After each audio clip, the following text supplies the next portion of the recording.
All right, Walter and Miranda, we've got folks trickling in, and I think you can take it away. Good morning, everyone. We're going to start a little bit slow here just while people are coming into the meeting. I'm Walter Passmore. I'm the State Urban Forester for CAL FIRE, and I want to welcome everyone to our third and final webinar session, Caring for Trees, People, and Communities. We want to acknowledge that this discussion takes place on the traditional lands of Indigenous people throughout California, and we honor their ongoing stewardship of these lands.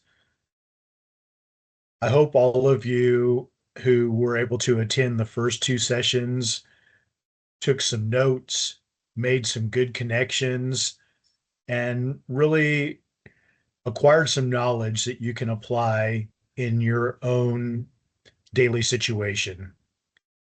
As a reminder, our first session was planning and research, uh, focused on what we know about how fire occurs in urban environments and some of the policies that we are devising to better address fire in the future.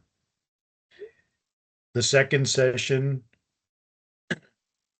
uh, likewise, focused on local projects, what we can do to improve recovery and response.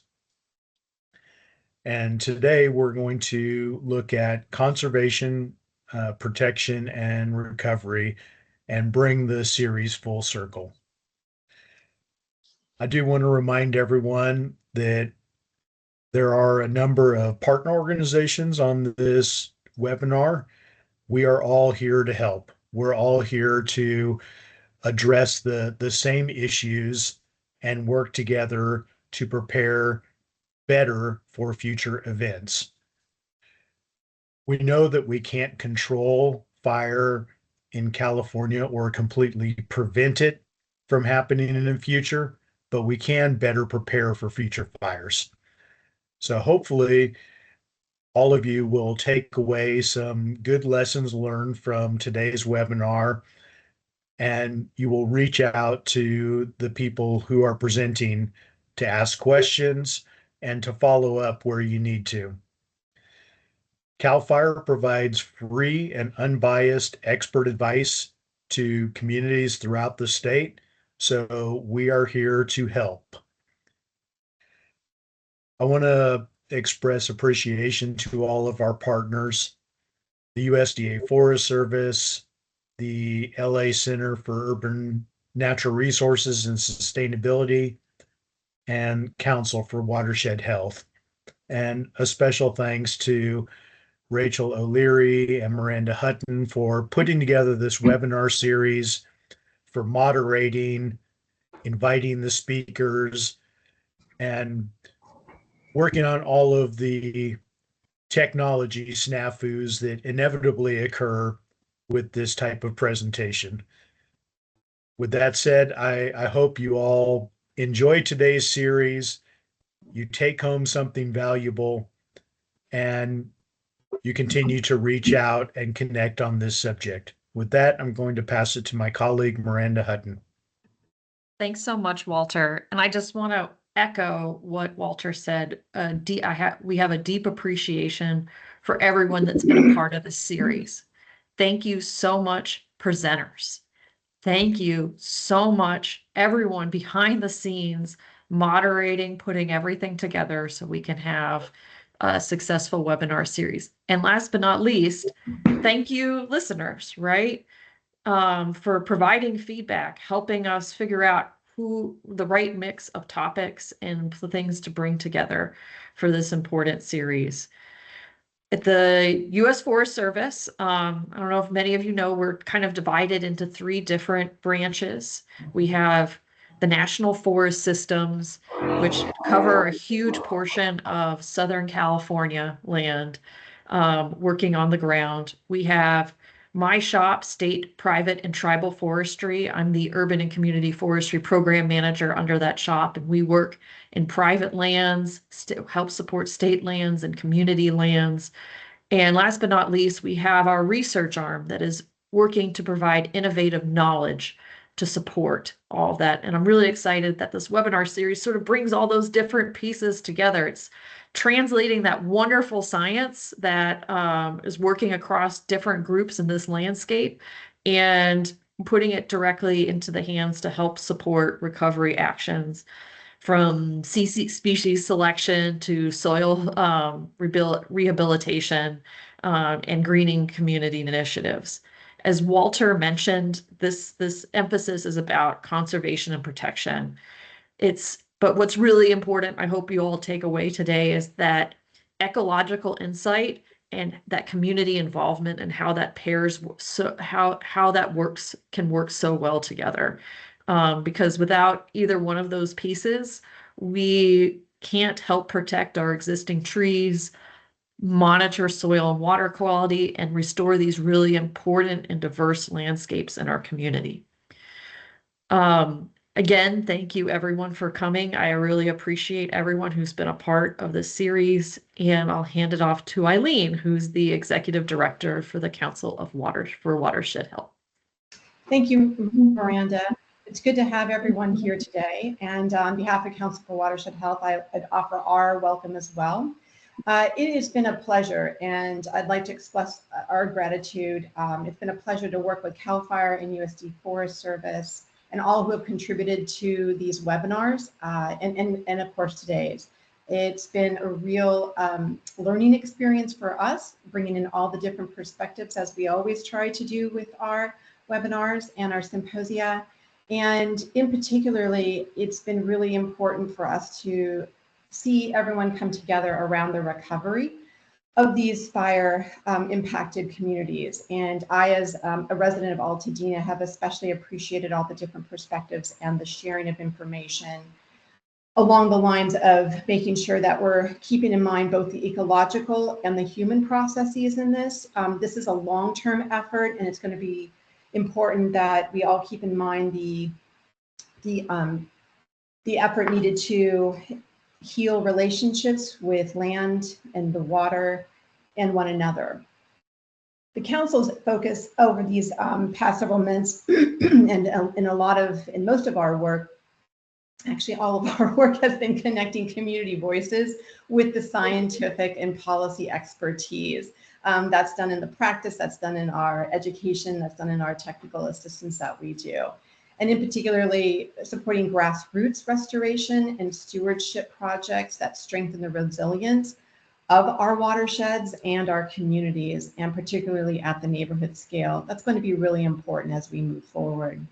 And then of course, it's important to remember and to, include traditional ecological knowledge, also known as TEK, and the partnerships with Indigenous communities and tribes to make sure that we're doing that in a respectful and ongoing way throughout all of our work. There's a lot more for all of us to learn and a lot more opportunity to bring in traditional ecological knowledge to all of these efforts. So I'd like to close by thanking all of our speakers and all of you who have shared your time, our speakers who have shared their expertise throughout this series. And I want to invite you to continue the collaboration beyond today's session. There's a lot about caring for trees that also means a lot to caring for people in our communities. And as those trees grow, hopefully our relationship and connection to each other and these places will continue. So I hope you enjoyed today's session, and be sure to keep following us, because we know that there will be others to come in the future. I'll pass it back to Rachel.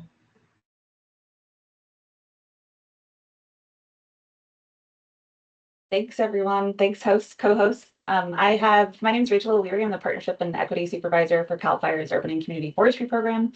And I just want to give you all a little window into what we have in store for you today. We're going to start with Francesca Rohr, our program's research data analyst specialist, our GIS whiz. who has been doing some preliminary analysis, GIS analysis of urban tree canopy cover loss in Southern California, both in Eaton Canyon and in the Palisades post-fire. We're going to take it from Francesca straight into grassroots greening and restoration efforts from Claire Robinson, Executive Director of Amigos de los Rios, Jeff Perry, founder of Angel City Lumber, and Rebecca Latta, consulting arborist with Altadena Green. And we originally had Dr. Francisco Escobedo from the U.S. Forest Service, but given the ongoing government shutdown, he was really hoping that he would be able to join us today, but he's not here. And instead, we have Andrew Welton, a research scientist, professor of civil, environmental, and ecological engineering at Purdue University, who is going to present to us on some of his work doing community surveys on soil safety after the wildfires. And we really just want to give a huge shout out to Andrew for agreeing to do the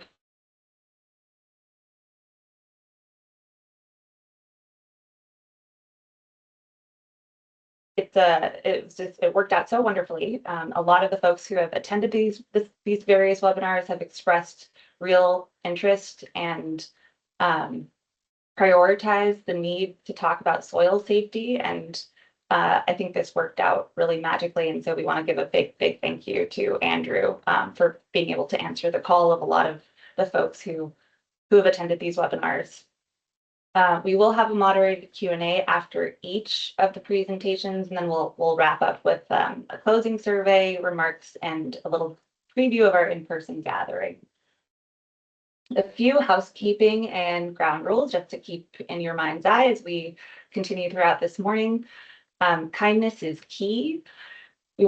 We hope you can keep in mind that many of the fellow participants on this call and speakers have lived experience with the devastating and traumatic impacts of fire. And we encourage you to lead with curiosity instead of judgment or anger. And we appreciate you and thank you in advance for fostering a positive, inclusive, and compassionate learning environment. You'll notice that chat, video, and mics are only accessible for speakers, but we invite you to use the Q&A box to submit questions at any time. And we ask that you address those specific questions to specific speakers by name. I will be helping moderate the Q&A. So if you could let me know who you're directing your question to, that will be a big help.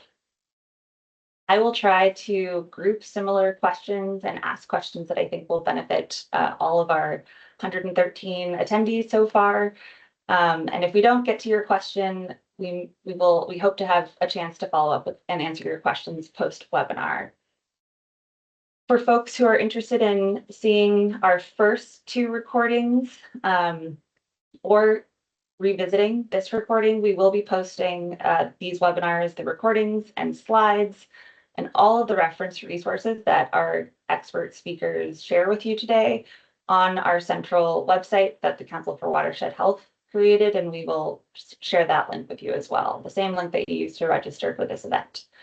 And we also hope that you join us for our in-person gathering in early 2026. And with that, I'm going to pass it off to Francesca, our first speaker. Thanks, Rachel. Good morning, everybody. As Rachel said, my name is Francesca Rohr. I'm GIS specialist with CAL FIRE's Urban and Community Forestry program. And hopefully you're seeing my screen.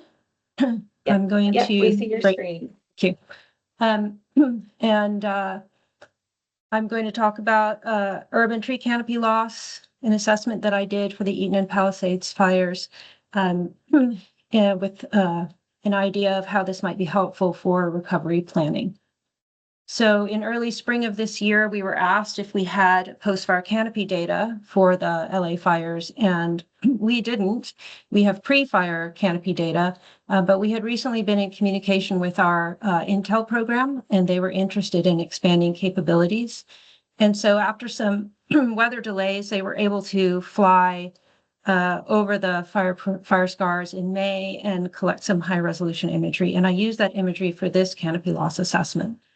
Before we get into it, I do just want to say that this was a rapid analysis. It's not peer reviewed and it's not publicly published. And it's not meant to be used for specific recovery efforts, but it was focused on exploring how post-fire canopy and other data could be used to help in recovery planning.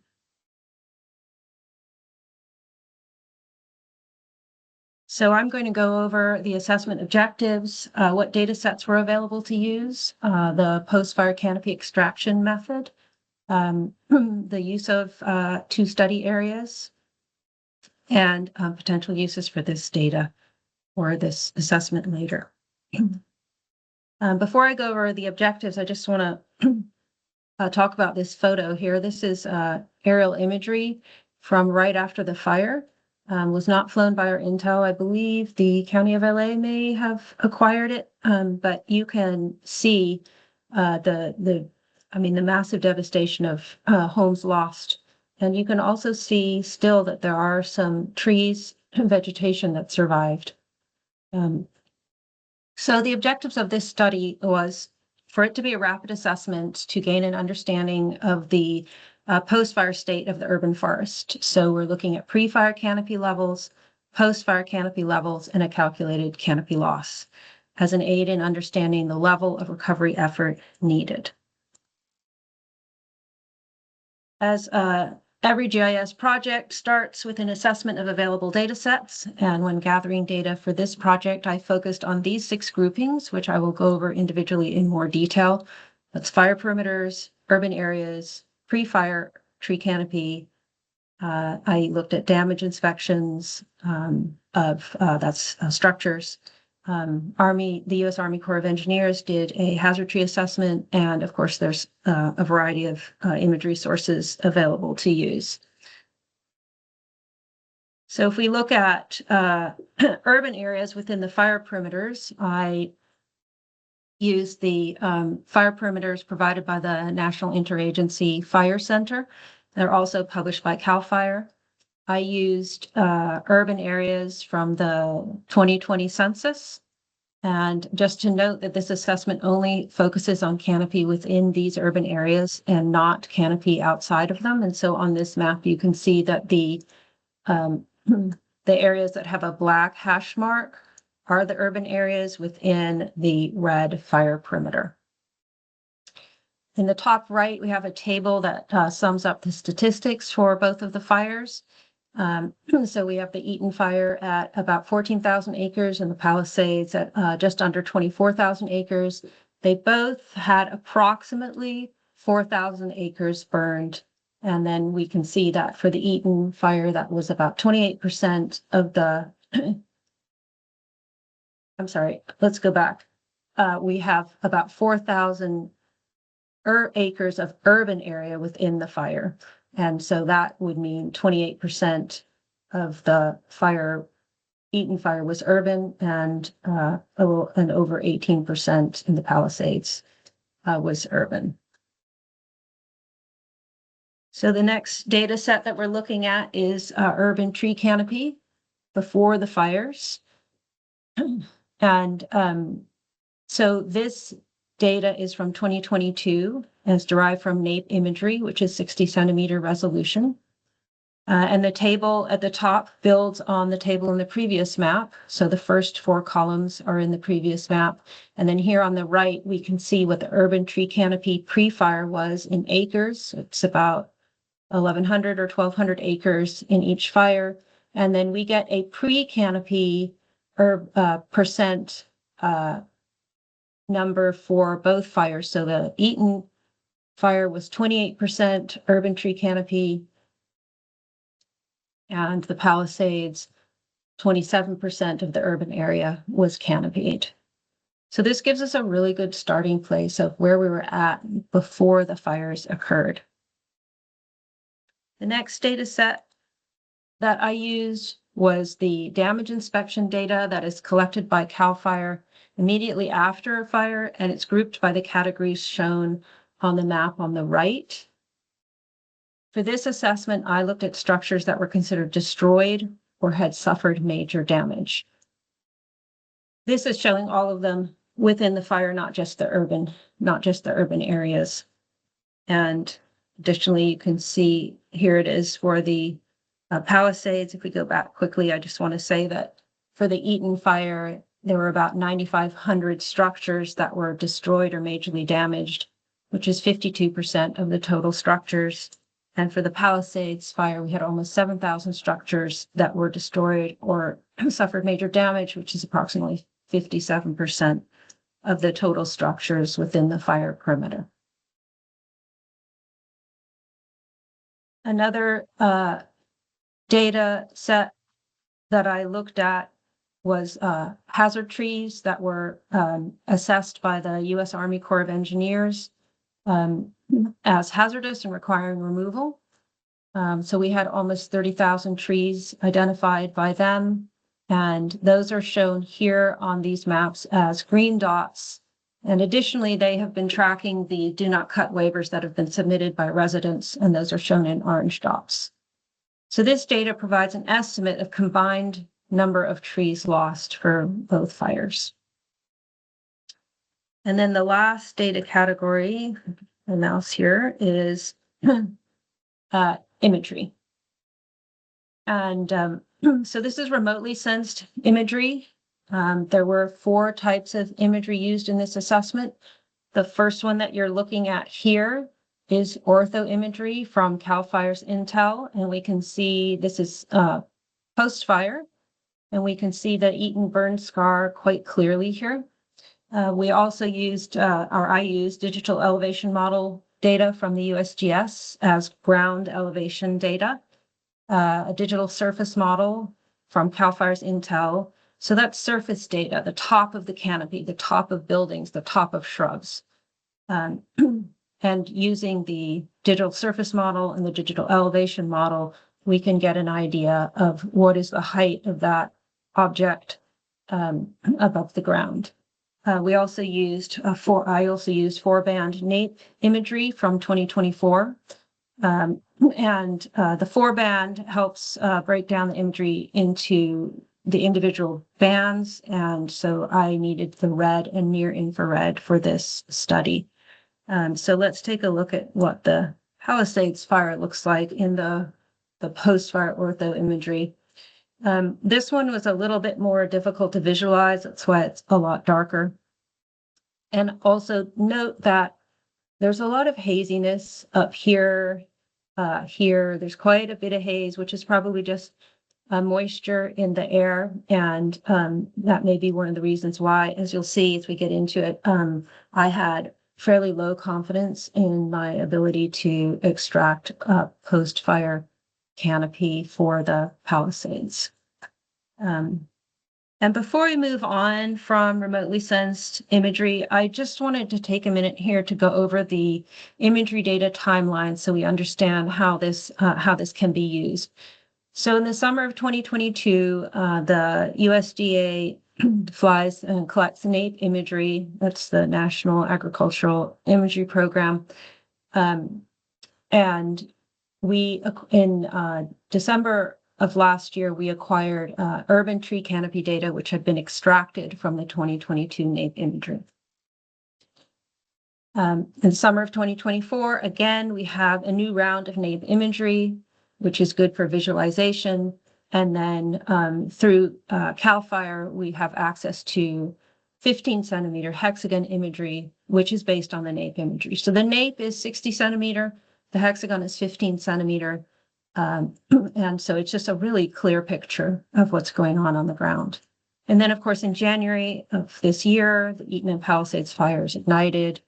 And then finally, in May of this year, CAL FIRE collects post-fire imagery after the trees have leafed out, which is very important so that we can actually capture a canopy as opposed to just a wintertime tree without any leaves. Okay, so now that we have all our data gathered, I want to briefly go over the method that I used.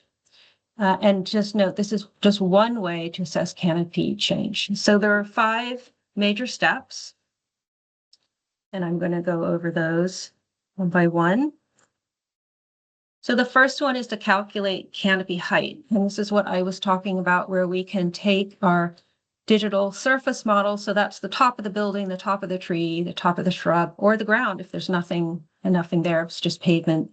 And we can subtract the ground elevation, which is from our digital elevation model. So here's an example looking at the Palisades where we have two data sets. We have our digital elevation model, which is showing the ground at 134.43 meters. And then we have the digital surface model, which is showing the object on the ground at a height of 134.58 meters. So if we do some basic math, we can identify that object within that pixel as having a height of 0.149 meters. And of course, not all of this area that has a height of above the ground, not all of these objects are trees. As I said, some are buildings, shrubs, or just the ground. So that gives us our canopy height. And then I calculated the NDVI, which is the normalized difference vegetation index, which I will simply define as green vegetation. And so there's a standard calculation that uses the near infrared and the red bands of imagery. And so what you see here are the two bands from the NAEP 2024 imagery for the Eaton fire. So on the left is the near infrared, which is band 4, and the right is red, which is band 1. The next thing that I did was to do a visual check against the imagery for the NDVI that I had calculated. Let's take a look and see what I got and if it's lining up with the rest of the information that I have. So this is just a basic Esri base map, and just on the left, taking a quick look, you can see the buildings here, and it looks like, the canopy is not obscuring too many of them. And then on the right, we have the hexagon imagery. And so lawns are getting picked up, shrubbery, and then the areas that are brown won't show up as vegetation, obviously, because it has to be green. It's not perfect, but it's pretty good. So I was feeling okay to use that data that I had, the NDVI that I had calculated. And then another step was to determine at what height would this green vegetation be considered a tree. And so I ran calculations looking at 3 meter, 4 meter, and 5 meter thresholds for a tree. And here we're looking at the Eaton fire. And on the left is the 5 meter. On the right is in the middle is the 4 meter, and on the right is the 3 meter. And you can see that as you increase you reduce the height of the tree and allow in more green to be considered tree, you get a more extracted canopy. And I felt like the 3 meter was catching too much area that I wouldn't consider canopy. The 4 meter seemed to be doing okay. It's not perfect. And the 5 meter seemed to be missing a fair bit of canopy. So I decided on 4 meter for the Eaton fire. I had pretty high confidence. There were some areas where the 5 meter had moderate confidence. And as I noted before, confidence was very low with all of the tree heights for the Palisades. There were a few places where a 3 meter tree height threshold gave me some moderate confidence in the data. And then so with this extracted tree canopy, you can calculate the number of pixels that you have that you would consider urban tree canopy. And so here's the calculation. To note here that this highlighted 3, this is where you put your variable of your tree height threshold, and you can run it on any height you want. And you can refine this process to attempt to get a more accurate canopy extraction. So that's how I extracted the post-fire canopy from imagery. And I want to talk a little bit about the study areas. So I was interested in looking at the DINS data, and that's the damage inspection data shown here on the bottom right, to see if high structure damage correlated with high canopy loss. And so I used the DINS data to rank census block groups. I used census block groups because those were discrete areas that I had within the fire, and to rank them by percent of buildings destroyed or majorly damaged. I selected 3 census block groups for each fire study areas, and I limited myself to census block groups that were predominantly or completely within the fire perimeter. And when I say predominantly, I mean, except for a tiny little area, they needed to be within the fire. Let's go to the next slide here. So these are the census block groups that were chosen. On the left, you can see the Eaton fire. There were 3 together right in the middle of the urban area. And the Palisades fire on the right, they were slightly oddly shaped. And so they were down here in the bottom right portion of the fire.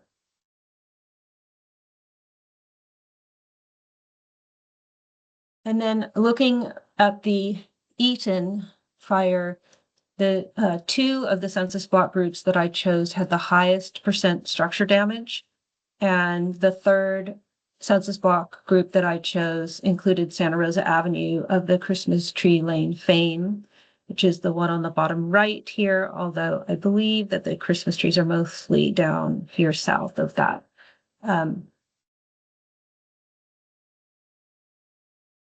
So these are this is the damage inspection data within these census blocks. And as you can see, I mean, it's pretty much wiped out in terms of structures,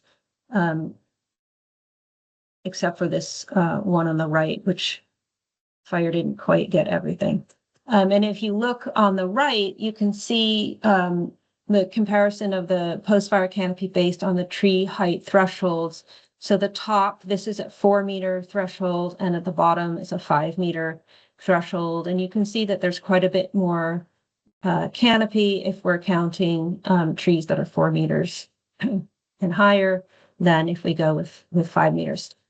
So I have more confidence in the 4-meter. And if we look at these 3 census block groups, we can see that the urban tree canopy loss is substantial, 53, 63, and 37%.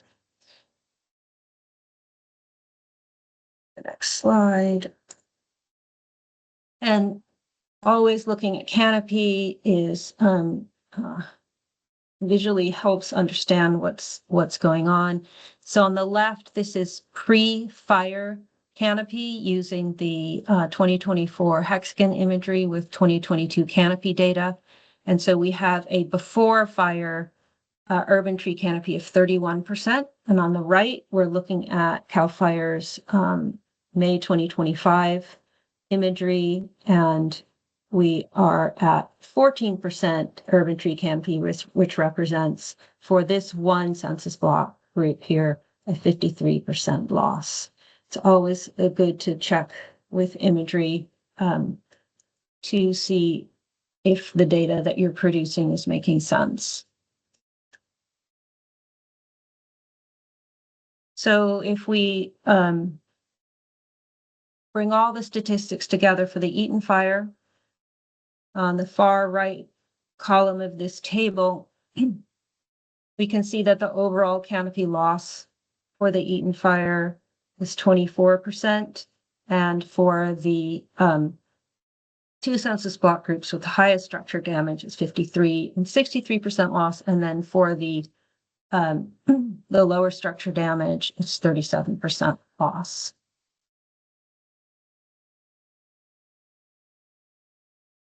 So as a GIS person, I'm always asking myself, can I see any patterns? What is this telling me?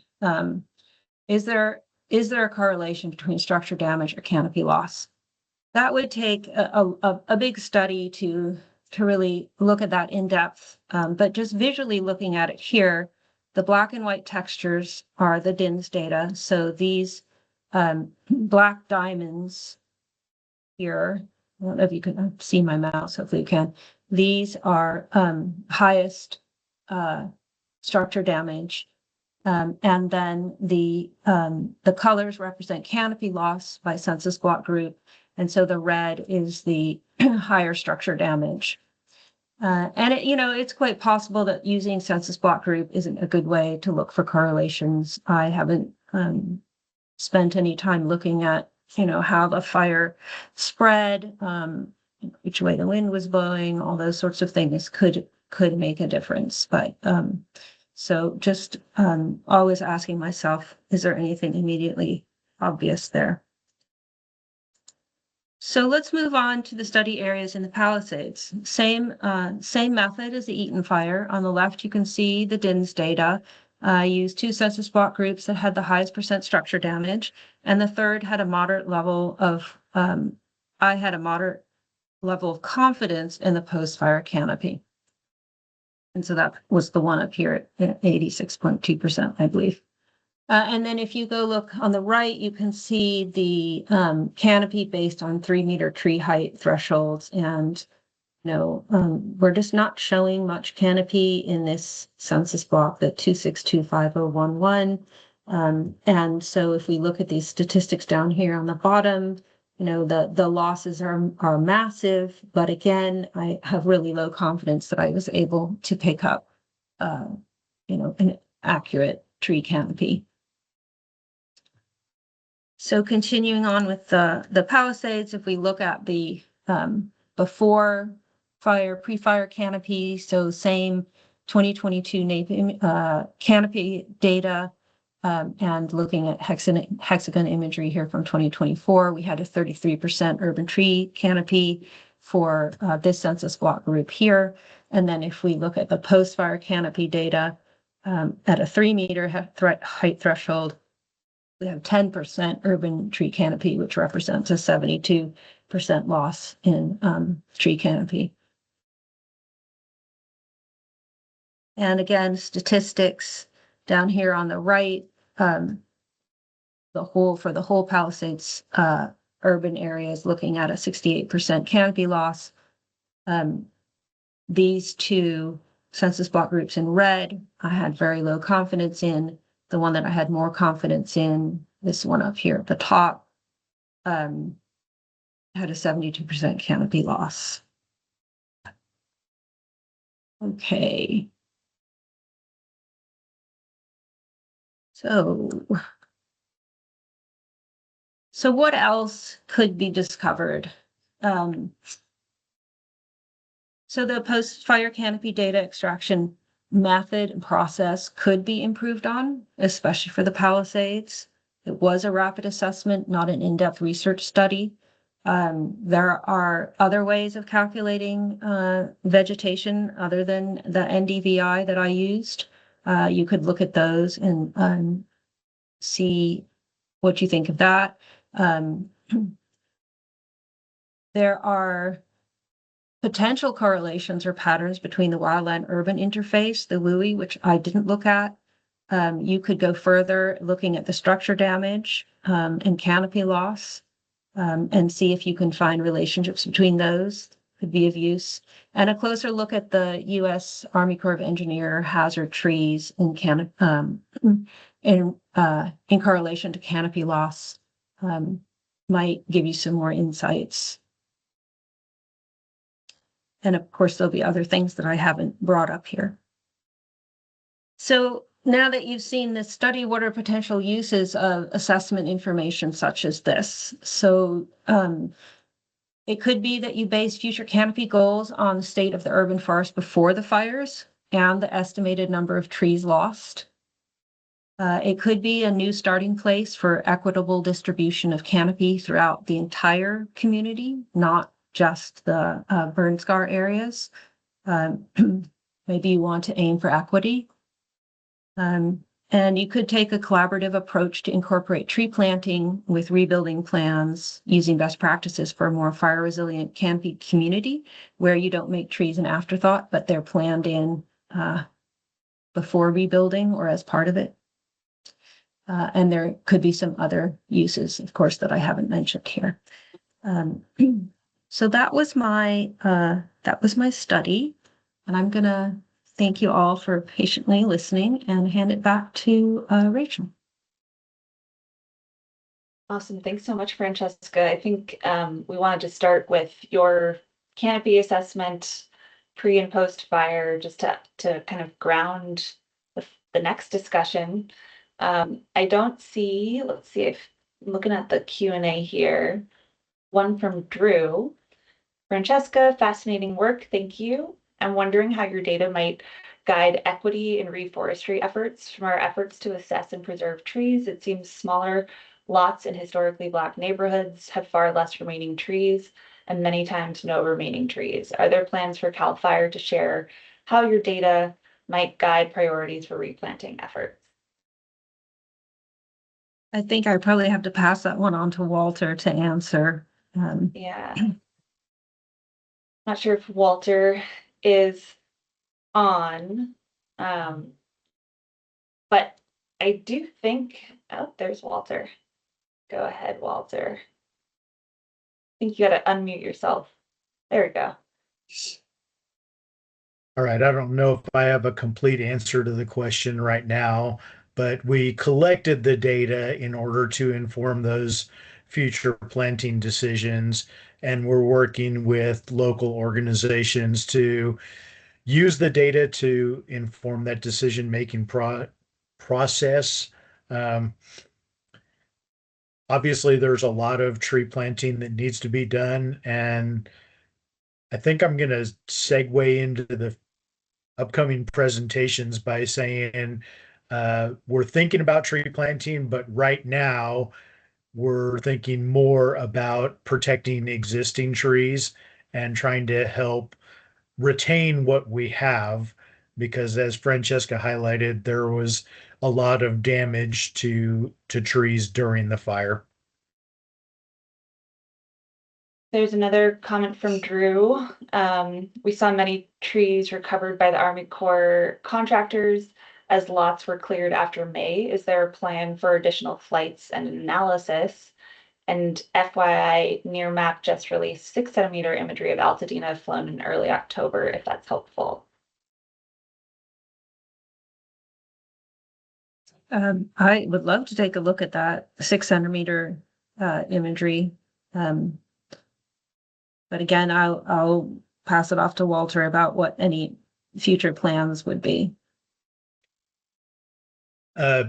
Just to go back to my welcoming comments, CAL FIRE provides assistance to local organizations. So I think if there are entities, city or county, that are requesting assistance, we would consider doing another flyover. But these are scheduled by request. So right now we don't have plans to do a follow-up, but we would welcome that from our local partners and determine what's needed to uh, best equip the recovery effort. And one last question, because I know we're running a bit behind here, but Edith de Guzman says, great info, Francesca, 30,000 hazard trees assessed by Army Corps of Engineers is a huge number. Do you have thoughts about how that translates into the percent canopy losses you calculated? Put another way, do you have any rough estimates of the number of trees lost? Yeah, I don't. I mean, I think that that the rough estimate is what the Army Corps of Engineers provided. And they, I think we'd have to go back and have a conversation with them if we wanted to do more analysis, as the individual point data isn't available for me to do that analysis without talking to them first. And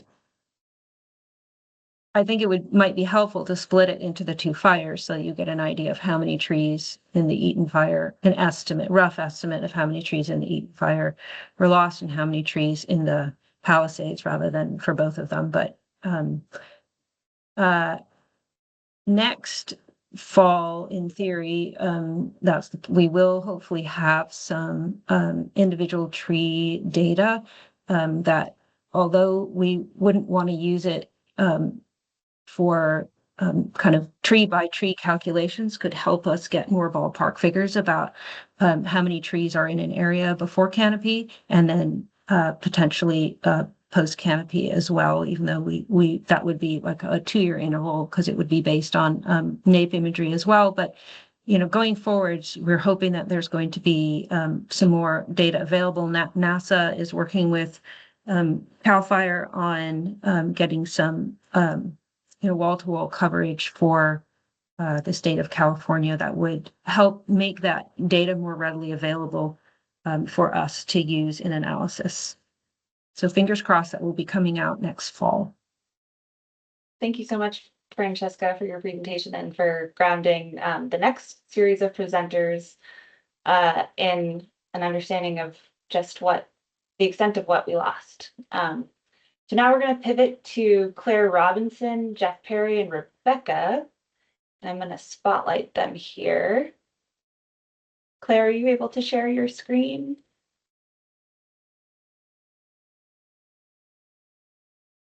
Perfect. We see your presentation. Take it away.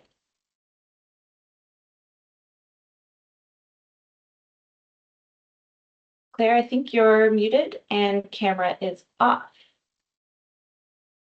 Sorry, am I on now? Yes, you're fully on. Okay, Thank perfect. you. Thanks. Yeah, thanks for the opportunity to check in with everyone. It's been a very interesting experience. A lot of you are my colleagues and dear friends, and we've been working on these issues for years together. But as you know, we were a nonprofit headquartered in Altadena, and let's see, doesn't want to move. Sorry. I'm having trouble advancing my slides. So I'm going to try to. I can also help here. Give me Oh, one thank second, you. Claire. Thanks so much. So yeah, just by way of background while we're getting the slides moving, we had enjoyed living, many of us, and working in Altadena for over 22 years. And the cozying up to the mountains and having that daily presence of the forest. And we had been planting trees for equitable canopy coverage since 2008 with funding from the county and later with funding from CAL FIRE. So let's see, we had been working on public school, green schools for Title I schools, and working with doing some park equity, adding a park to the neighborhood, and also doing a green street demonstration. So can you see my screen now?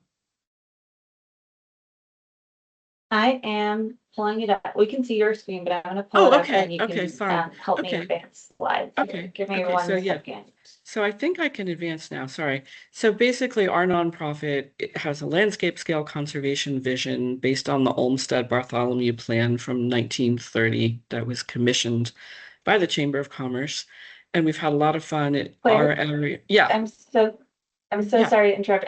If you're trying to share your screen, we can't see it. So you might want to just press share, press share again and see if that works. Oh, thank you so much. Okay, let me give that another whirl. My apologies. Let's see. Good. Okay.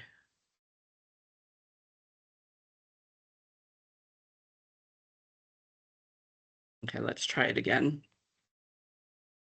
Am I sharing?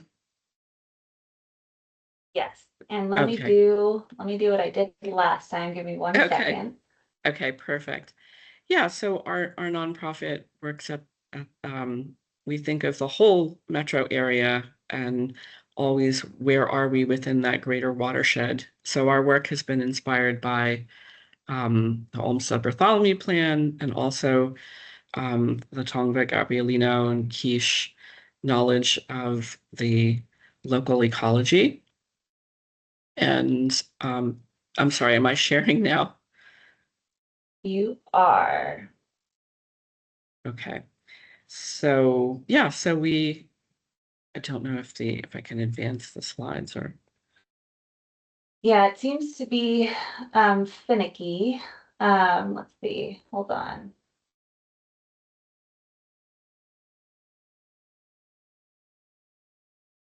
All right, let me try one more thing. Sorry, folks, just give me 1 second here. All right, Claire, I'm going to share my screen. You can just tell me Okay, next perfect. slide. Okay, thanks so much. Appreciate that. Yeah, so basically this is, about who we are. Many of you already know what we've been doing, working on the Emerald Necklace across the whole basin, but really focused on our headquarter area, and you can keep going through these. So this is the Olmsted Plan, which talked about every school to serve as a park, protecting the Angeles greenways along the corridors. So in Altadena, you can keep going pretty rapidly through these. We've been having a lot of fun with CAL FIRE and various partners from the state and locally making watershed discovery schools for equitable access to nature in Pasadena and Altadena. You can keep zipping through these quickly. And where we are in the greater watershed is always our bigger concern, so that you can see Altadena. You can keep zipping through these pretty quick. Connecting students and our community to nature. And you have the mountains right there, many points of entry, working with the local tribes to get our plant palettes and appreciation of the culture that continues to today, including prescribed burns. We're in a very hot area, as we all know who have lived there. Many people can't afford central air, and so the tree canopy at 0 to 49% coverage has been, it's a lifeline to being able to live in this zone. So we've been tracking what heat planning needs to occur before the fire, and you can just keep zipping through quickly. This is our map of our community with the various connections to the mountains and the West Altadena versus East Altadena. You can see on the map and distribution of nature within the community. Keep zipping through. And the pretty serious heat impact that we need to deal with in our neighborhood, at our schools, on our streets, and in our community. So you can keep zipping through, kind of showing you what our work was before the fire. Literally considering the health impacts of this heat and the air quality. And then post-fire, you can keep going through for me, Rachel, that'd be great. Our key focus has been on shade and urban forests and heat safety. And then after the fire, that got to a new level, of concern. So having looked at it for over 20 years, keep zipping through the slide, the catastrophic fire brought us to a new register. So we had some great visits right after the fire where we lost our office and all our archives, and many of us lost our homes. If you can keep zipping through, Rachel. So we immediately had a visit from CAL FIRE and from some of our other partners. This was our tree plotter data before the fire, showing the distribution, and it's not equitable, so that's why we were working to plant in the areas that were less well covered. You can keep zipping through for me. And so right after the fire in early March, we put our team, all 14 people, I should say, onto doing an assessment of how many trees had survived the fire. And we found that there were 14,000 that looked alive from not as technical as the prior presentation. And then we started to see how the debris clearance was impacting that. And I'll let Rebecca talk about that more. But we obviously, if we can keep going, lost a lot of trees, and you can keep zipping through for me. And we were very concerned as a community of how to get support. So we contacted the county immediately. Keep going for me, please.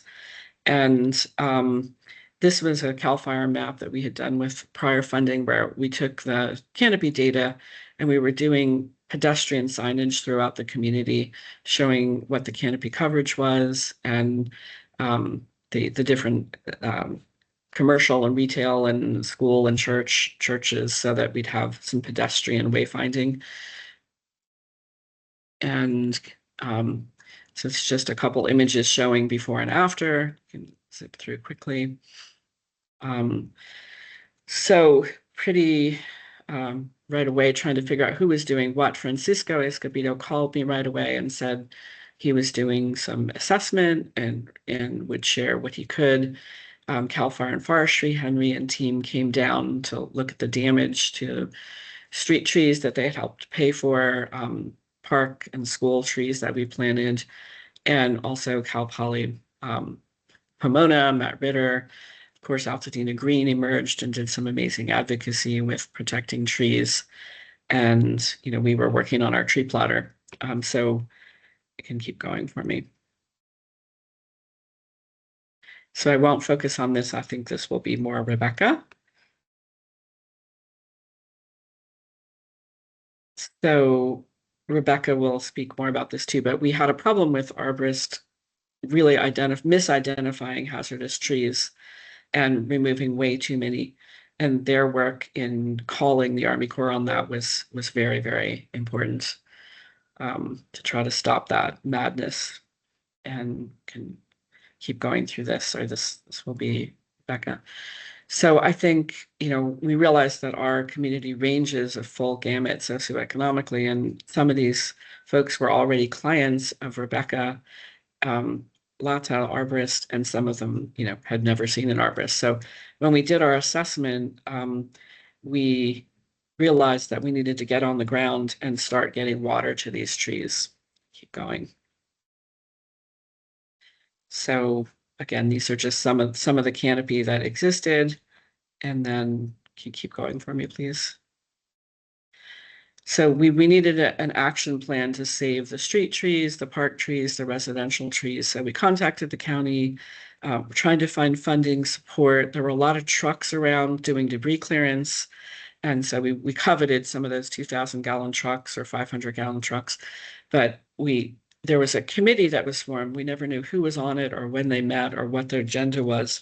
But finally, in June of this year, the county let us know they would not be doing any tree care or any tree support. So we asked for help from the Arbor Day Foundation. You can keep going for me, because we were just seeing more trees. Keep going for me. More trees lost.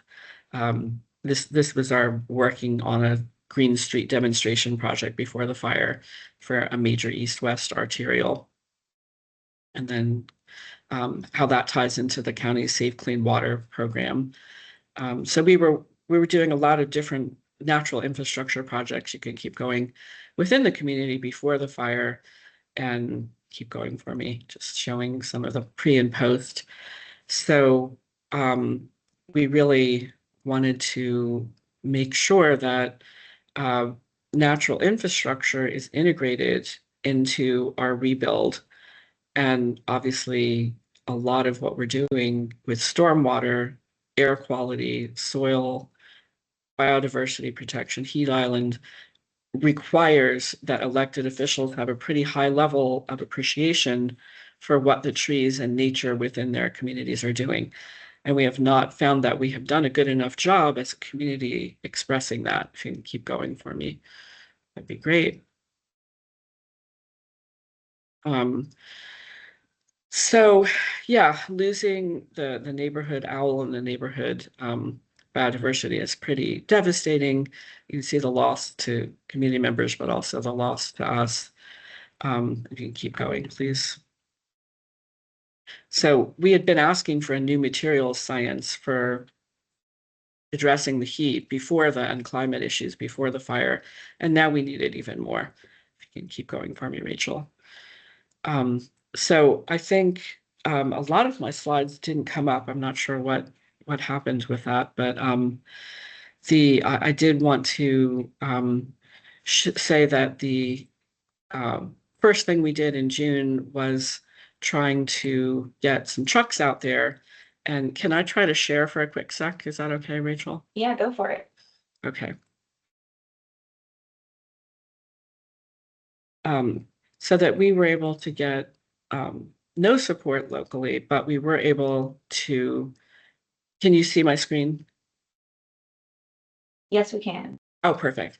Okay, so we were able to get the Arbor Day was incredible in helping us to find support. We had to buy a half-mile of hose from like a store on that specialized in fire. We had to get a lot of great equipment to let people know what we were doing, because there's a lot of people riding through the streets, daredevil riding, and to protect ourselves while we were watering. So we set up this program and had people sign up for watering support, because if you have to water 10 gallons for every inch, you're losing, you've got a lot of gallons that need to get out there. So we were able to sign up over 325 properties. Some included civic spaces like the Mountain View Cemetery and Summer Kids and parks, and others are homes that might have anywhere from 1 tree to 70 trees. And we've delivered over 900,000 gallons, and we estimate the value of these trees to be between 12 million and 17 million. We've been very, very fortunate to have support from our California Climate Action Fellows, our staff, Occidental Community College, the appeal that we made to the Conservation Corps. We had 3 members of the California Conservation Corps, members of the Long Beach Conservation Corps joined us in September. And we have workforce training on connecting to fire hydrants and doing the kind of watering that you need to do for these large trees. And then we have the Inland Empire Conservation Corps that's helping us now through the end of December. So we really learned how to work with the 4 different water companies, one of whom is not really serving fully. So I'm not sure what the status of the potable water is. When we do our own research, we are finding neighborhoods that have up to 70% tree loss. So we're doing our own ground truthing and plot with of what species are still available. And we're finding a higher level of loss than is mentioned in the study that we just saw. So I think what I'd like to see is really focusing on how we rebuild with natural infrastructure, and are very genuinely transparent about the soil conditions and what's human health issues and natural world issues there are, that we work with Altadena Reciprocity and try to get materials for low carbon footprint homes, that we have commitment from this group to help the county better understand in a more urgent way what the losses of tree canopy mean to the community and to themselves. So we mobilized in summer, and thank God for Arbor Day for helping us pay for this. But we're not there yet. We have a lot of work to do to keep these trees alive. And we don't think it's the time to plant yet, but the time to protect the trees. And I recently, last week, met a supervisor from Santa Rosa, who's obviously gone through an incredible amount of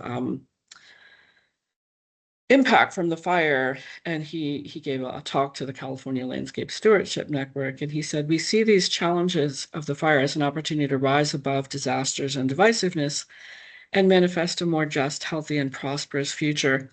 Above all, we believe in the power of the we, and work relentlessly to bring people and partners together to serve the greater good and you, our constituents. I would love to hear that more from our county folks, and love to help them be less of, kind of gaslighting these issues, more informed and more genuinely in a partnership mode.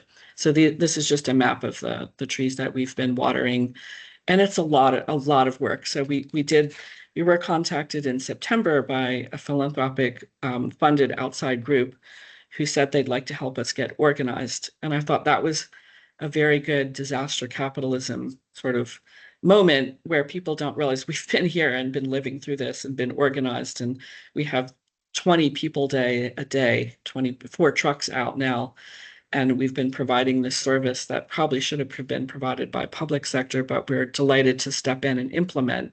But we do request the respect that we deserve to move forward and be part of really planning the natural infrastructure we need. And I'd love to have a little fund ready for the next disaster so that we don't have to wait, up to 180 days to get water to trees that could have survived. So thank you so much. Thank you so much, Claire.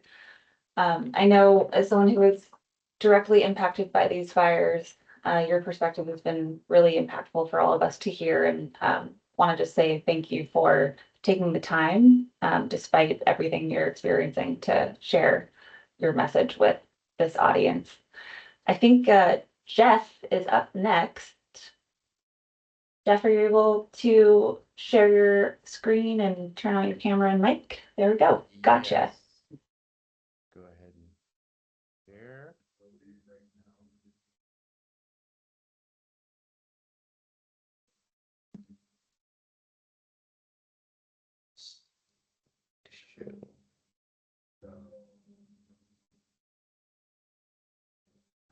Okay, can everyone see Yes. and hear? Great. Okay. My name's Jeff Perry, founder of Angel City Lumber. And more importantly for this conversation, I want to talk about our Altadena Reciprocity project that Claire just recently mentioned as well. Quickly, a little bit about our company in general, just so for those of you that don't know our company, just to give you a little overview. Quick little quip here. Los Angeles County consumes about 2.5 billion board feet of lumber in a year, as of 2022, anyhow. And we're mulching, by all estimations that I can see through canopy die-off, in LA County, well over 3 billion board feet of potential lumber.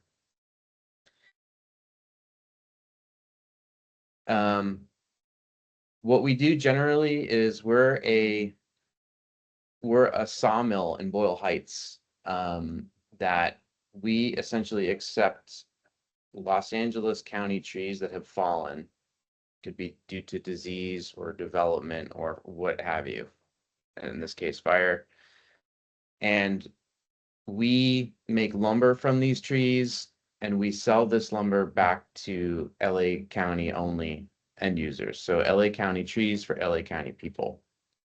And the reason why we do this is because we feel that participating with the death of our urban canopy connects us to those trees and to living trees in a way that is not treating wood as a commodity or a tree as a commodity.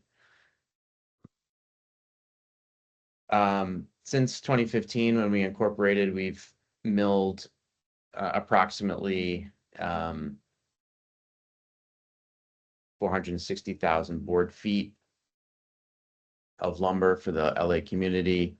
This is a fraction of the amount of trees that are falling. It says here 1,000 trees, as you can imagine. So we have been a historically smaller company, and we are trying to grow to do our job better and to carry out our mission better.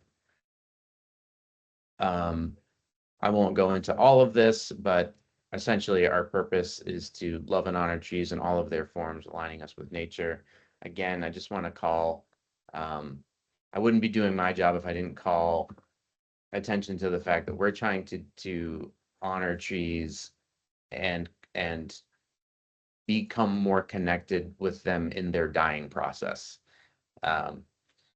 Just generally, we feel that we have so much focus on planting, silviculture, caring. We are very committed to our canopy when standing, and we also want to see the other side of that cycle, which is the death cycle, and how we are honoring fallen trees. Our process is, it can be a little some people are like, oh, how? I don't understand it. So just to give you a little kind of pictorial sequence of what we do. The trees fall, you'll see in that first panel, due to a storm, disease, etc. We recover the trees out in LA County. We bring them back to our sawmill here in Boyle Heights. We mill the trees into lumber. We have a process of drying, kiln drying, and dressing the lumber as well. And that lumber gets put to use in our community. It's worth saying that roughly up till now, roughly 70% of our business is working with architects and landscape architects and design studios who are specifying our lumber in their plans. And 30% is our inventory that we sell here at our store. Obviously, with what I'm about to get into with Altadena Reciprocity, that is shifting. So our Altadena Reciprocity project is the most important thing right now at Angel City Lumber. When the Eaton fire happened, I am not an Altadena resident, and nor is anyone on our team. However, we've been working in Altadena for a long time because people in Altadena truly love their trees. And we have felt that that was a community that we were very tied to. And so we were trying to figure out how can we do what we do and still be beneficial in helping Altadena recover. So kind of a long story medium. I started getting in touch with the Army Corps of Engineers and LA County, specifically about the trees that were taken out. Excuse me one moment. I'm sorry. Give me 1 second. I'm back. Started reaching out to the Army Corps of Engineers about what is happening with the trees that are being removed. Now, this is really early on during remediation. They said, we are chipping them. We're having a lot of trouble. It's a lot of mass. These are large trees. Our chippers are breaking down, etc. And I said, well, could we please take those trees and could you leave them there and could we mill them? And they said, well, first of all, who are you guys and what are you trying to do and etc. I said, no, we're a sawmill, we're a company, and we kind of do this. And so they said, well, that would be a big help actually if you could figure it out. And so I said, well, help me figure it out. And so we worked with the county to try to find space to essentially divert trees from Altadena homes and businesses that were removed during remediation to a different site. It took 3 months to find a site, but we did find one at the Las Flores Canyon Water Company. The county put us in touch with the water company, who also had lost its infrastructure due to the Eaton fire. And during their rebuilding process, the county put them in touch with us to say, like, hey, maybe you guys could figure something out. So we signed a lease with the Las Flores Canyon Water Company to essentially divert Altadena trees from remediation from the debris site to the water company. Unfortunately, we lost about 3 months of trees getting chipped in the meantime. But as soon as we were up and running, they diverted everything they had. Okay, great. So what are we going to do with all these logs? Well, what we quickly went to work to figure out is, okay, if we had a milling operation in Altadena that would essentially make lumber for people who are rebuilding in Altadena, then we could have the trees that were part of that community for so long live on in the homes as they're being rebuilt. And then on top of that, we started figuring out, well, okay, how are we going to do this? How are we going to set up another milling site? Can we set up another milling site as far as permitting goes? How will we afford it? And if so, what cost will be incurred for us to make the lumber? And how will we somehow try to figure out how it's going to save money for Altadenans who are rebuilding? So, like I said, it's long story medium. So the medium part is almost to a close here. So what we found out was, after careful analysis, we think that we'll be able to essentially create lumber at $2.67 a board foot and sell the lumber to the community at $5.50 a board foot, which is about 35 to 40% lower than commercial appearance grade lumber.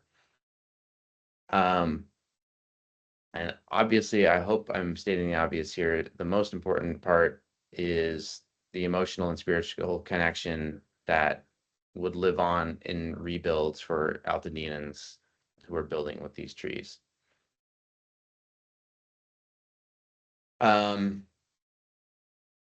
We are still inventorying the trees that we got from the debris site. And we are also inventorying and including with that group of trees that tree logs that we've gotten from our Angeles National Forest contract with the U.S. Forest Service. So we have a contract with the Forest Service to remove dead, fallen wood and fuel from the Angeles, both at Charlton Flats and Crystal Lake. And the lumber that we're getting from that, we are also donating a lot of that to the Altadena Reciprocity Project as a way to bolster the supply. And because Altadena abuts the Angeles National Forest, we're estimating about 2 million board feet at the end of a 2-year project, 2 to 3 year project, which is about enough lumber. I'm talking about millwork finished grade lumber, by the way. This is not structural timber, for about 500 homes. And I'll get into this a little more later to differentiate what kind of lumber. I'm just going to briefly touch on it now, though. When I say millwork lumber, I'm talking about flooring, door jambs, casings, cabinet fronts, that kind of appearance grade lumber. We've been talking with a lot of architects and designers about Jane's Cottage doors made from Altadena trees. This kind of lumber. You'll see here, there's certainly, like I was saying about the savings, that is really important to us is lumber prices have continued since COVID to just rise and rise and rise. Our supply chain has not changed, so our prices are not. However, there's also the added like insult to injury of needing to rebuild and rebuild and rebuild after all of this. And we, again,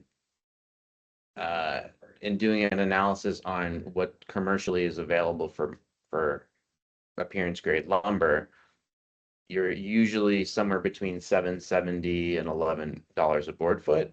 So we're trying to really make it a lot cheaper on the pocket, but obviously a lot more enriching for everyone's soul.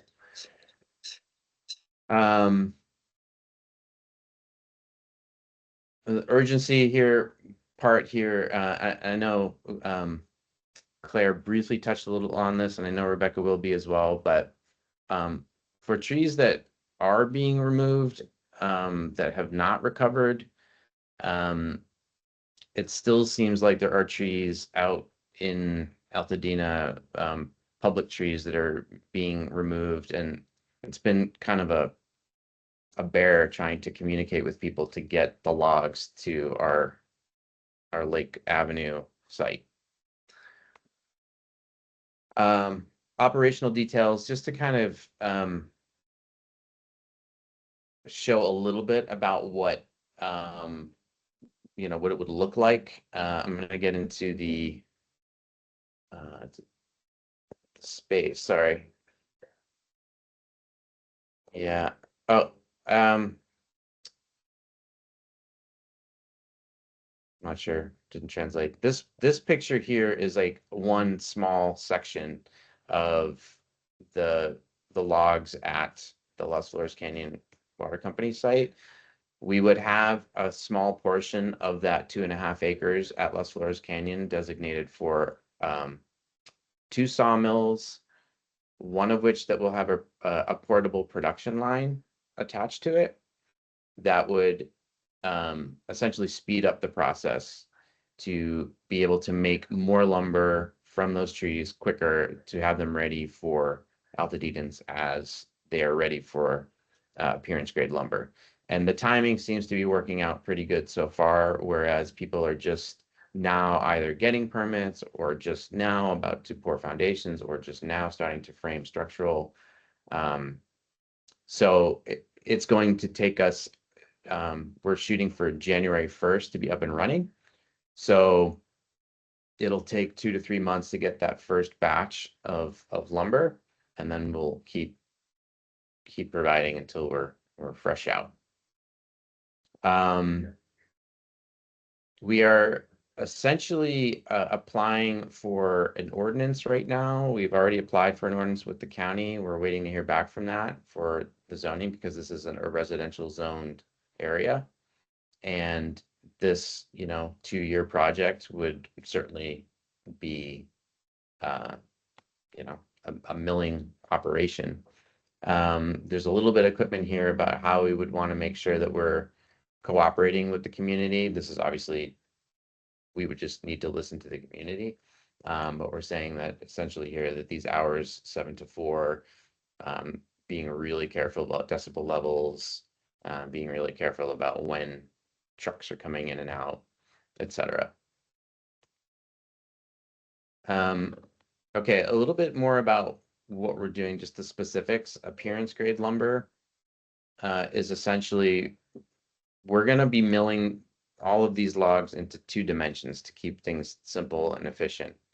And what I mean by rough sawn lumber is lumber that is literally cut right off the log and then air dried and then dried in a kiln. Meaning it's going to be a rough sawn. It's going to be rough, a little twisty and warpy, and it needs further surfacing and prep to be put into the application. So these rough sawn dimensions that we're going to be cutting are 6/4 by 13 inch. 6/4 is the thickness. That's a lumber speak for 1.5 inches. So 1.5 inches by 13 inches wide by whatever the length of the log is. And then a thicker dimension, which is 8/4 or 2 inches thick by 8.5 inches wide by whatever the length of the log is. And the reason for those 2 variations is the thinner lumber will be for the millwork lumber that I was talking about: flooring, stair treads, risers, moldings, jambs, interior trim, things of that nature. And the thicker stock would be for furniture, for instance, or shelving. A lot of people are very interested in making a table or chairs or something to that effect. So that would be for the thicker lumber. These are some applications that we've done in the past with our Los Angeles County tree lumber. You can see some of the flooring that we're talking about on the left-hand side there. There's some Topanga Coast Live Oak flooring, blue gum flooring from Sherman Oaks, etc. So you'll see the floors, the stairs and treads. You'll see that Monrovia Chamelash door jamb, and then this Burbank Chamelash coffee table. This is kind of, trying to wrap our heads around, like, so what are you going to do with the logs and how would they be applied? These are the kind of applications that we're talking about. This picture here is again maybe a third of I'm having a really hard time taking photos of the site because it's big. And scale is hard to capture and everything. But there are hundreds and hundreds of logs there. Yeah, I'm sure many of you have seen it and drove by when you're driving up Lake or Loma Alta where it abuts. We have a lease with the Las Flores Canyon Water Company. We've been doing the dance with them. They've been great. And they've, essentially saying like, look, your lease is helping us kind of stay on our feet while we're getting rebuilt. As our footprint shrinks there, theirs will be growing as they're rebuilding, which is pretty great. And that the fact that they're willing to do it is really great. So kudos to them. Yeah, it's a 2.5 acre site. I just wanted to mention that. And that's, like as I was saying earlier, where we're storing all of the Altadena logs, which make up more than half, 2/3 of the logs right now and then the remainder is the Angeles National Forest logs. Some rad headway, just to kind of speak a little bit about some most recent happenings.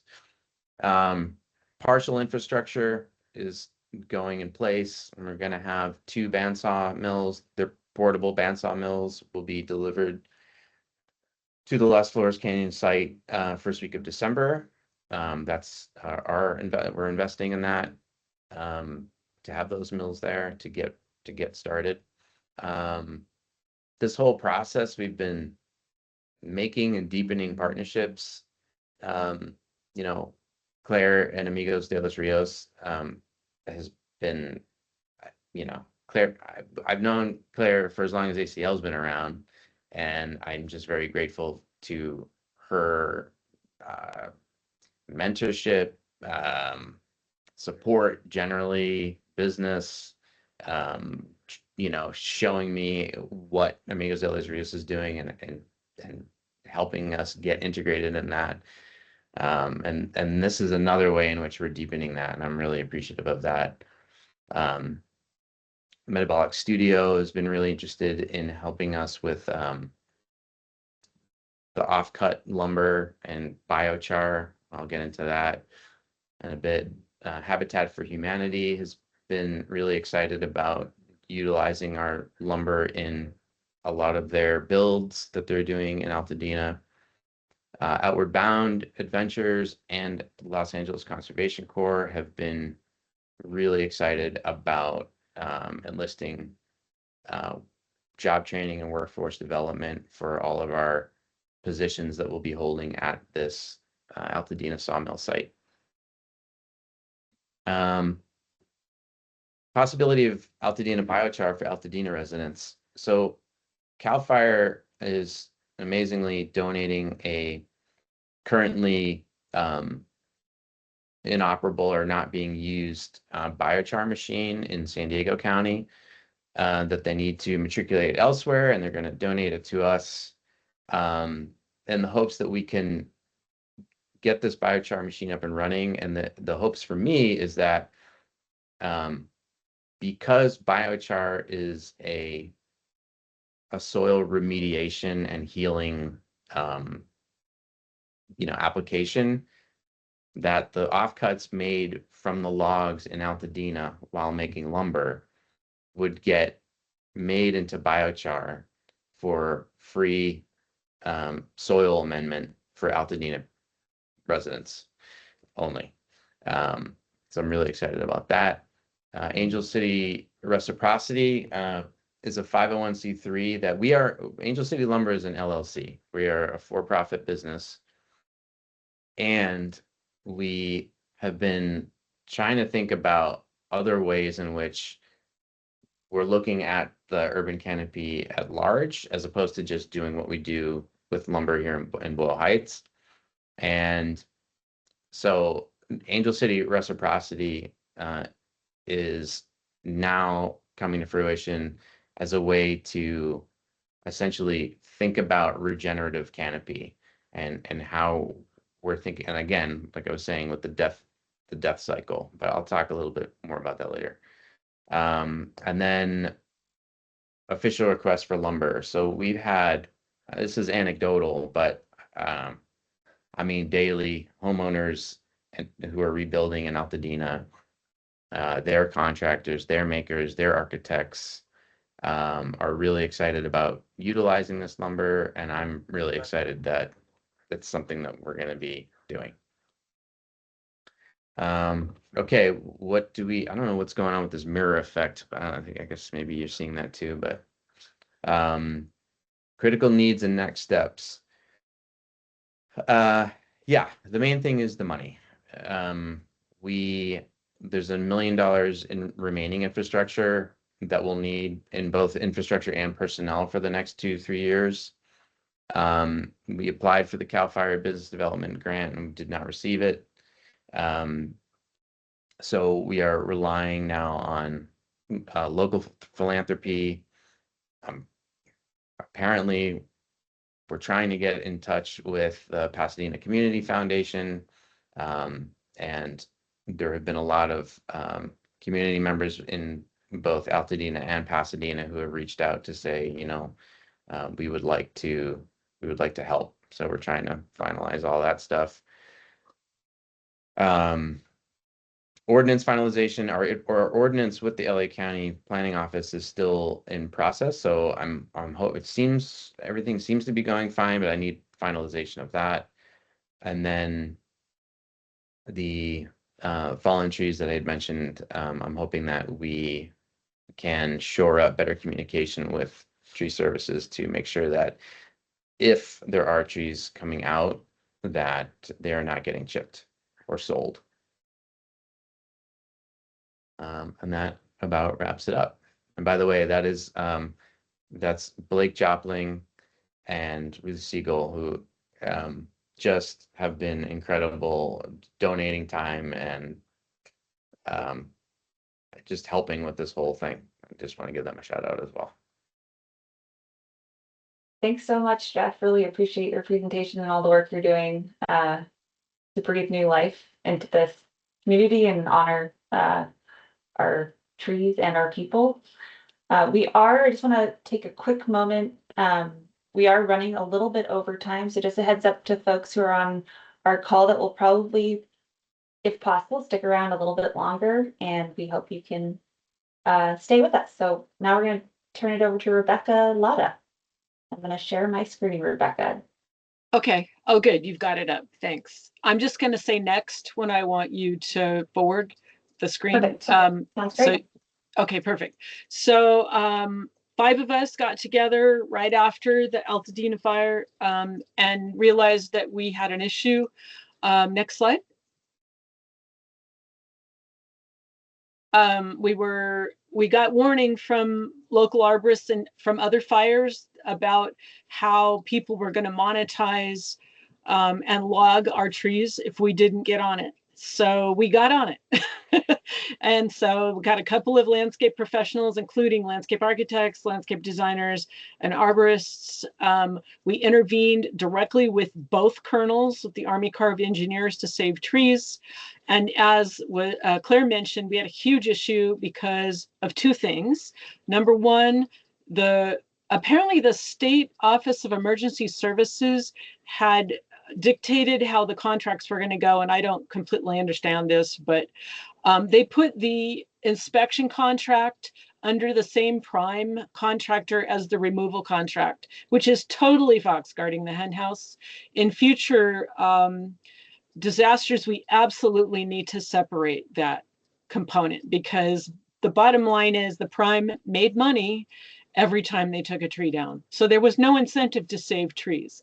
So that list of trees identified as hazard trees in Francesca's talk was skewed way high, in part because a lot of the Army Corps, the contractor that was working doing inspection, they were from out of state, a lot of them. I don't blame them for that, except they don't know our tree species. So we ended up having to tell them, yes, Chinese pistache is in fact deciduous right now. It's not dead. So we tried to work with them, with Chris Sjogren from Cooperative Extension, to train them and local arborists about how to assess these fire burn trees, because this is sort of a new thing here in an urban space. So our group also includes fire survivors from Altadena, and I'll get into the training in a little bit. Next slide. So we provide post-fire tree education for homeowners, tree and landscape professionals. We've done several workshops.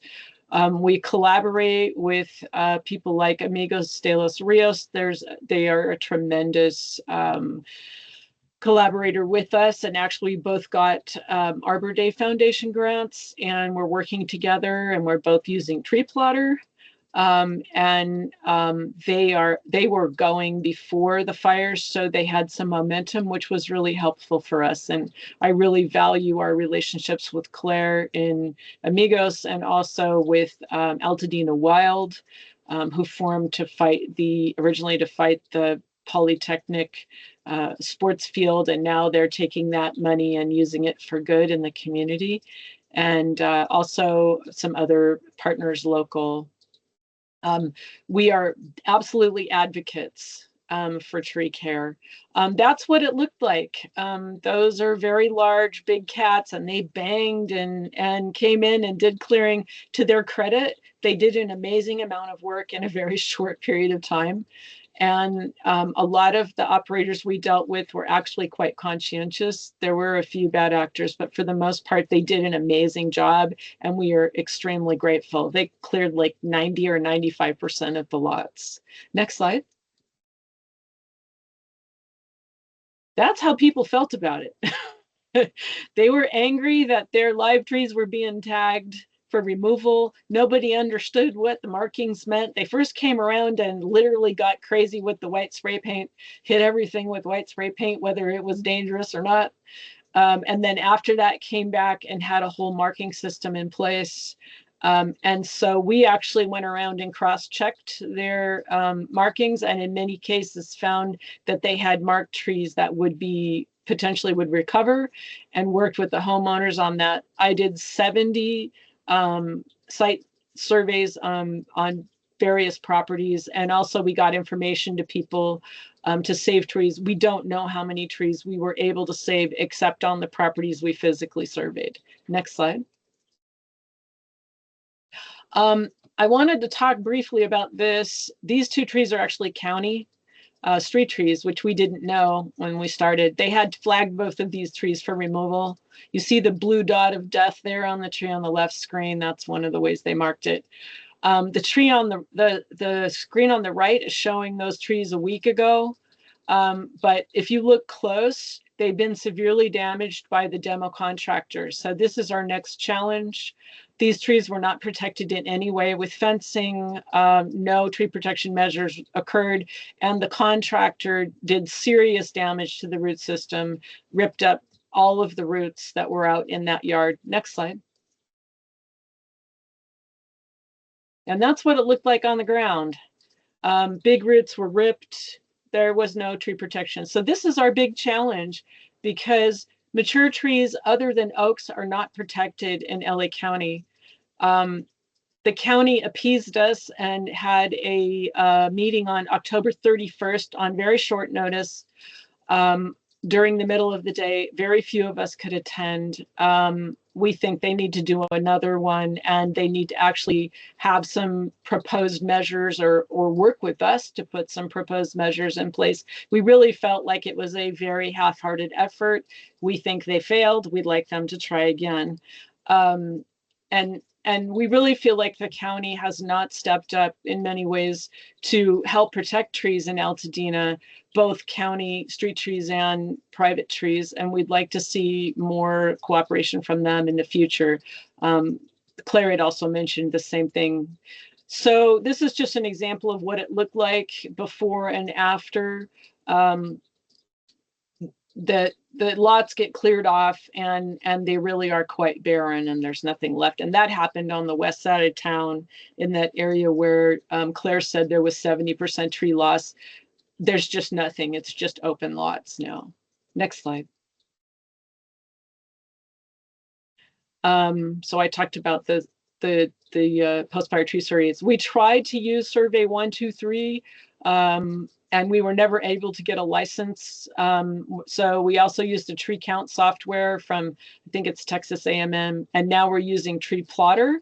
And so I worked with Chris Sjogren from Cooperative Extension to develop a series of protocol for surveying, and we're just starting to use that now. And hopefully we can take that and turn it into some sort of useful data for CAL FIRE or for any other organization that wants access to it.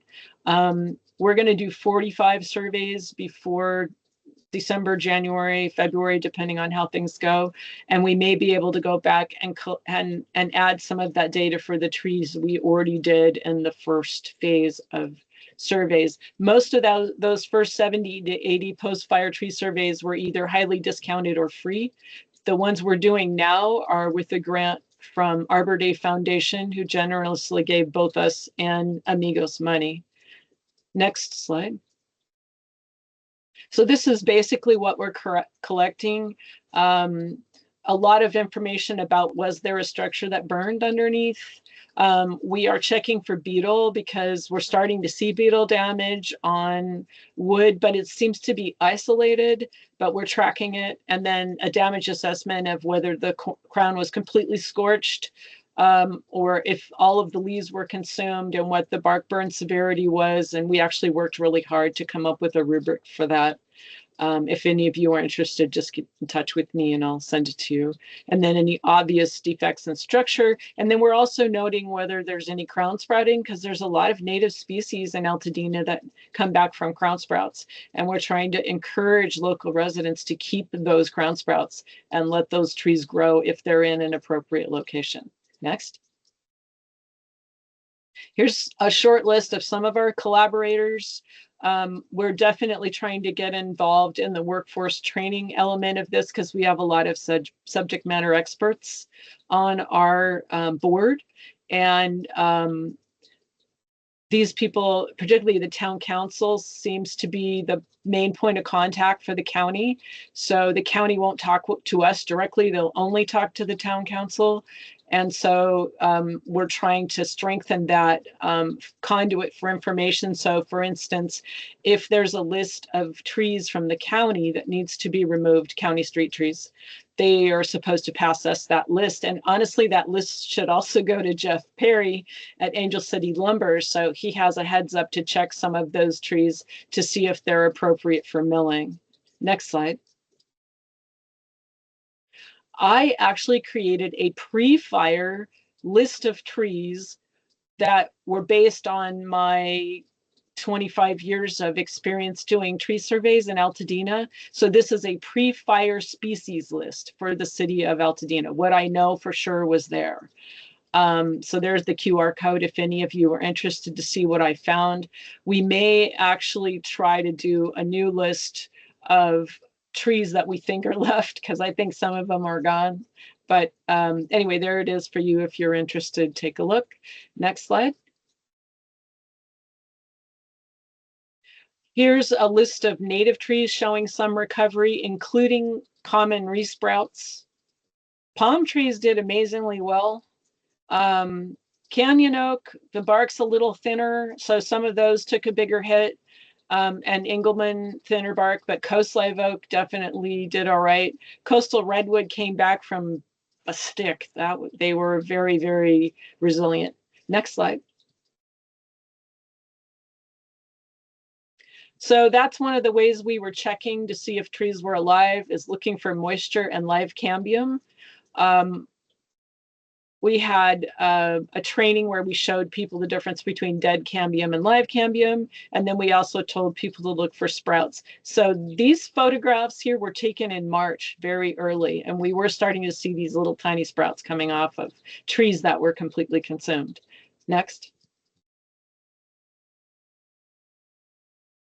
And there's some examples of crown sprouts. We have no idea if the tree on the right would have been okay, but the tree started sprouting within 2 weeks of being cut down. So we assume there was some life left on it. The left is a Mexican elderberry. Oh, you can go on to the next one. You're fine.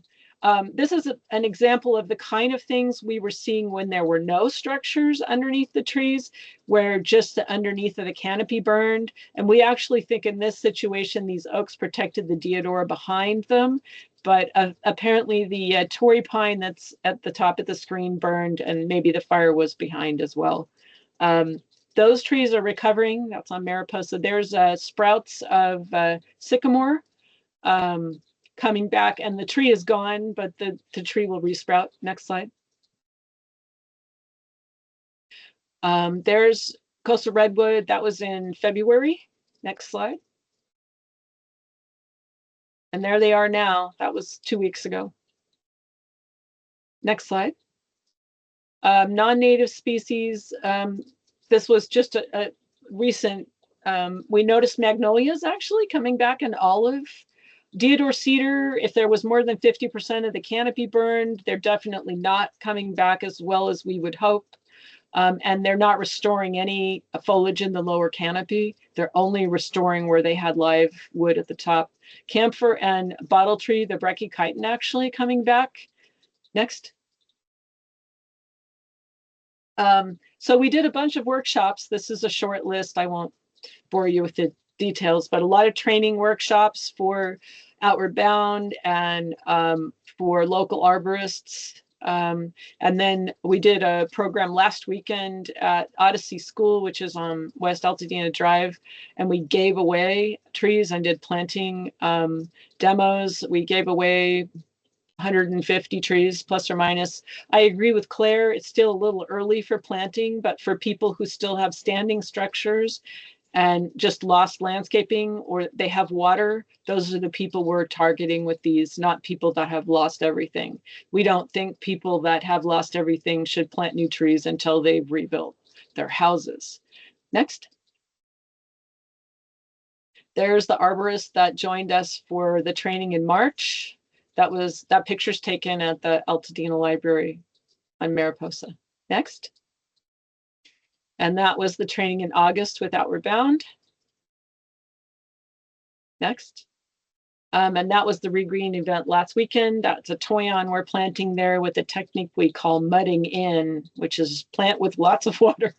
Next. Okay, so I want to talk briefly about challenges. Our biggest issue is that we are not getting cooperation and commitment from LA County officials.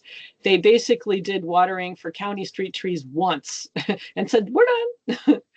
So we're hoping that we can get them to water trees when they need to be watered. As Claire mentioned, we need a commitment from LA County that they will water their street trees where all of the existing sprinkler systems that would have watered them have burned up, and water them probably starting in May, maybe even earlier, depending on how hot it is. We need more mature tree protection.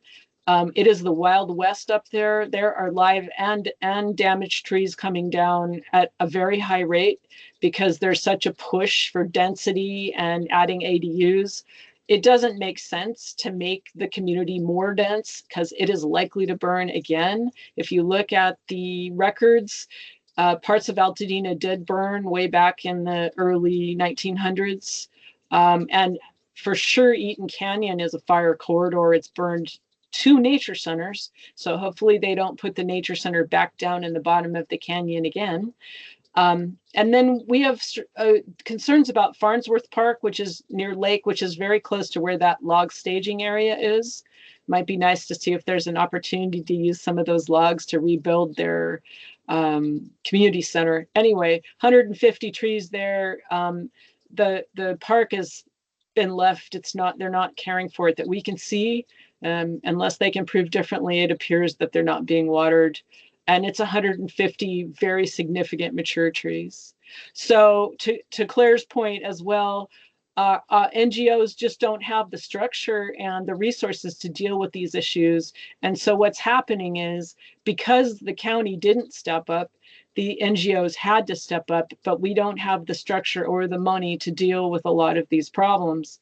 And so for future fires, I think it's important that the local governments have some sort of contingency reserve to be able to step in and deal with some of these tree issues early. I think we would have saved a lot more trees had we been able to have those resources from the county, rather than having to fight with them tooth and nail to get it and waiting 180 plus days for the resources that we needed, months prior.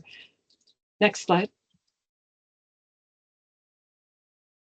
Also, I want to talk really briefly about Zone Zero. Some of you may be already aware, but bottom line is well-watered vegetation or ember catchers. We have a lot of examples of it.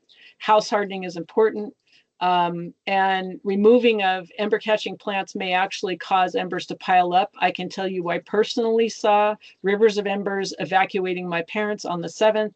The streets were full of them. Anywhere that it was open, those embers went straight to the houses and lit them on fire. Next slide.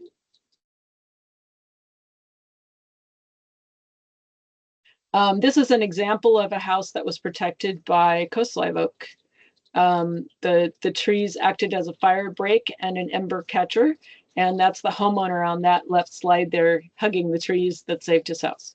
Next. This is an example of buffer showing the direction of the wind there. I think it's a layered slide. See if it'll give us the next layer. Go ahead and click on it. There we go. So those trees protected that house that you saw in the picture earlier. And if you click one more time, there's the houses that were protected by that grouping of trees on the corner of Mariposa and Ganesha. So it's important to have those buffers, those ember catching buffers of large, well-watered trees to protect houses, especially if we know the direction of prevailing winds. So they basically lost one tree in that whole group. Next. And then I wanted to have a conversation to stimulate thought about, should we plant vegetation that's able to regenerate after fires rather than having to completely reinvent the wheel after a fire? A lot of non-native stuff has to be ripped out. We have to start over. My clients that had all native gardens, a lot of them didn't have to do much. They just cut the dead off and they keep going. So I think it's important to plant crown sprouters and plants that need fire to reseed. The Chaparral Institute has some amazing resources. I strongly recommend looking there.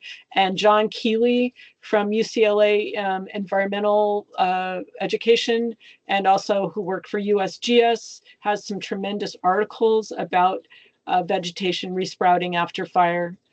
Next slide. And then I think we need to think about what we want the city to look at. I love that earlier comment. I don't remember who said it, about we need to plan ahead for trees and where they're going to go, as opposed to having them be a postscript or, planning for them after the fact, because you have to have adequate growing space for trees in order for them to do well. I was the city forester in Pasadena, and I remember having a lot of arguments about, no, you shouldn't put this massive tree in this 4-foot parkway because it's going to blow all of the infrastructure. So you got to think ahead if you want big trees. And I do want to also say, because I go to my parents' house, which is still there and survived, that new wildlife corridors are being established by surviving wildlife running through abandoned lots. I really think we need to look at what those wildlife corridors are and maybe try to respect those in some way, or take those into consideration when we're rebuilding. My 60% canopy number actually was coming out of Claire's data and kind of what we've seen. So that was really interesting to see the GIS data from Francesca and Claire's data, that it's close, and it depends on where you are in the city. Next. That might be the last one. That's it. Awesome. Thank you so much, Rebecca. Rebecca, Claire, Jeff, We so appreciate all of the work and stewardship you're doing on the ground and just the level of vigilance and care that you're investing in the communities that you're a part of. I know we are way over time. There are a lot of great questions coming in for our last three speakers in the chat. We're going to skip over those in the interest of time because I do want our guest speaker, Andrew, the chance to give him the chance to share his work. I'm going to give him a spotlight here. Let's see if I can get to Andrew. And just a heads up for folks who are worried about time, if you can't stick on with us, we will be able to share this recording of Andrew's presentation with you after the fact. So Andrew, thank you so much again for not only agreeing to participate in this last minute, but for sticking around longer than planned. Take it away. All right, thank you very much. I'm just trying to make this full screen. So thanks again for the invitation, and I learned a lot about trees, tree canopy, and some of the consequences that happened after the Eaton and Palisades fires. I'm going to share a little bit with you about some of the environmental concerns after the fires, and we conducted a household survey, which I can share with you about how mental health and recovery directly relates to the topics that you're talking about today. And so with that, I just want to acknowledge that I have several co-investigators from different universities, Cal Poly Pomona, Tufts University, and University of Kentucky. And we are primarily focused on environmental testing, insurance, household, social behavioral interactions, recovery, mental health, physical health, and other issues. And our team primarily has worked after other disasters, so man-made disasters like the 2014 chemical spill or the JP5 incident in Hawaii, where jet fuel was delivered to people's homes. We also looked after several wildfires in California, Hawaii, Oregon, and elsewhere. So just kind of like a public service announcement, I heard a lot today about challenges associated with post-fire decision-making. Contractors cutting trees down that potentially might have been saved, or businesses might have been able to use certain trees, but instead they were mulched. I think a playbook would be in order that could be developed that would have national significance. And this is something that people with the right expertise could do. Separately, my team worked with public works officials in multiple states after fires and created a playbook for water utility disaster response decisions. And this was published in 2024 and now is the gold standard for how LA recovered their water systems and other utilities across the US. So switching to the Palisades and Eaton fire, as many of the speakers have already mentioned, this fire is in fact, these fires were significant. 180,000 people were at some point under evacuation. And I think one of the issues that we need to consider too is that only 1.4% area of LA County was burned. And so I know that sometimes in the media and publicly, people think that all of Los Angeles was on fire at the time just because how it was framed. But the fact of the matter is, area-wise, only 1.4% of the county was burned. But of course, the areas and the structures and the people impacted are the most significant.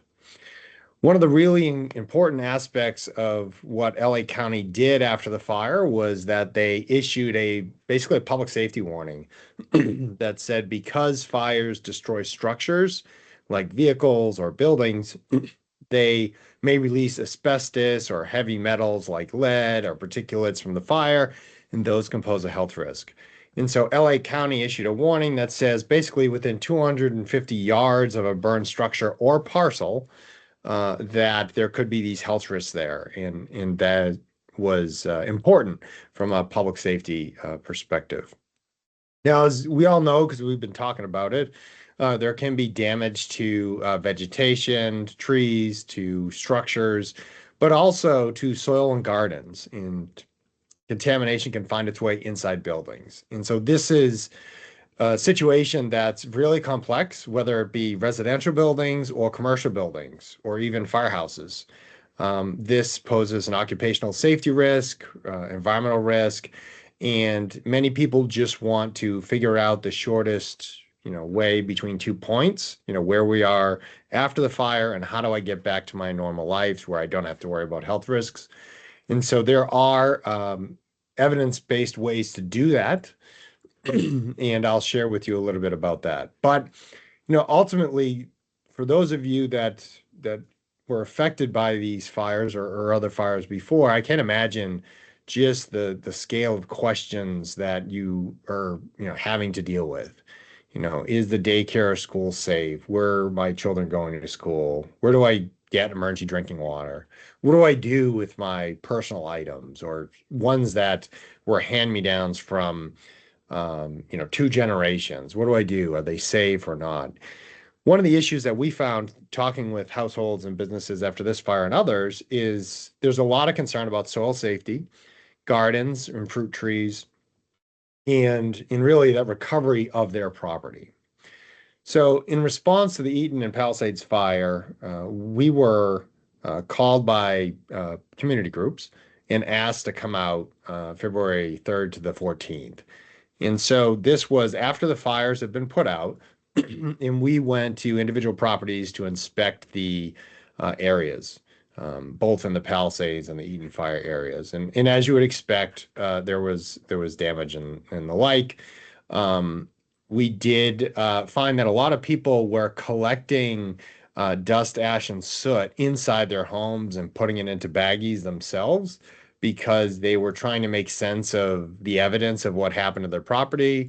They had heard from people who had been impacted by other fires, whether it be friends or family, that if you don't do that, the insurance company will claim that there was no evidence that your home was impacted and therefore they won't decontaminate it. So there's just a lot of different challenges that these households face.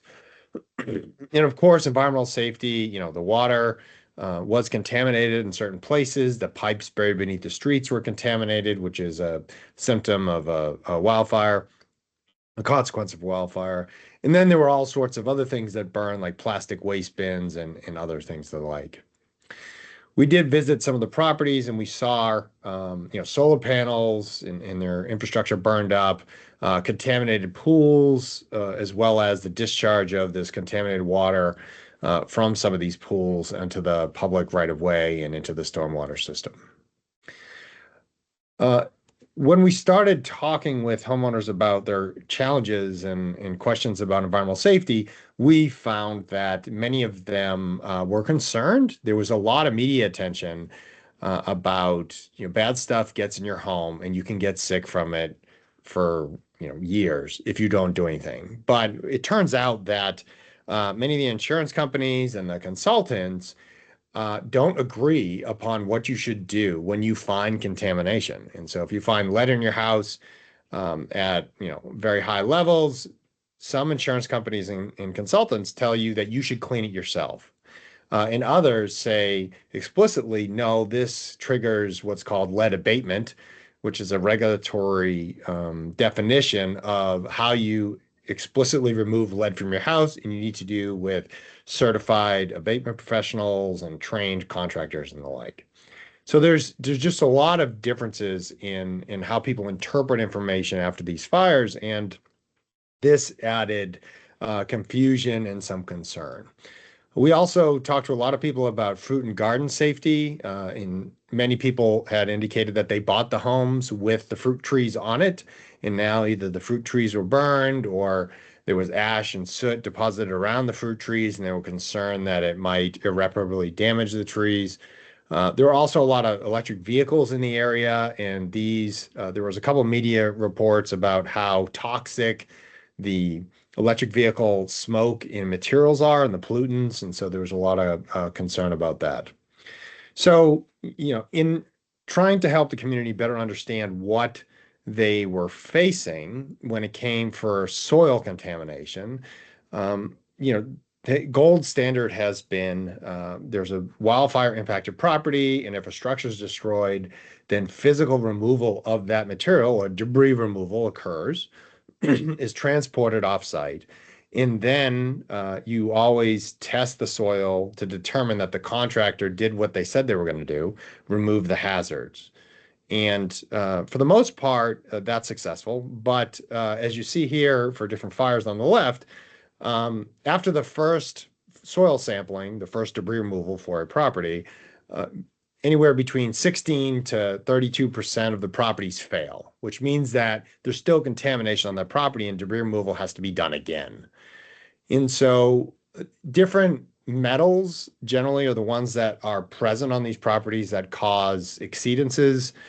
Lead, arsenic, cobalt, and cadmium are sometimes the ones of major issue. It really depends on the fire, depends on the property, and that's why you have to go property by property or parcel by parcel and test to prove that the property has been restored to safe use. So we conducted this household survey really to kind of bring together all of these experiences and concerns that the households had. A colleague of mine at UCLA was leading the soil testing effort for a number of different households that had volunteered their properties. And so we have assisted them on that, and they are sharing data in parallel to this study. So some of the major events with the survey design, that the survey was deployed in April to June of 2025. This is 4 to 6 months after the fire. It was only for adults, for anybody who rents or owns a home, and it was deployed in English and Spanish versions. This was an online survey, and again, it was designed to bring together these experiences to better understand what the needs were for the communities and that were affected by the Palisades fire and the Eaton fire, and also what are the relationships between mental health, physical health, and the environmental safety issues. So who responded to the survey?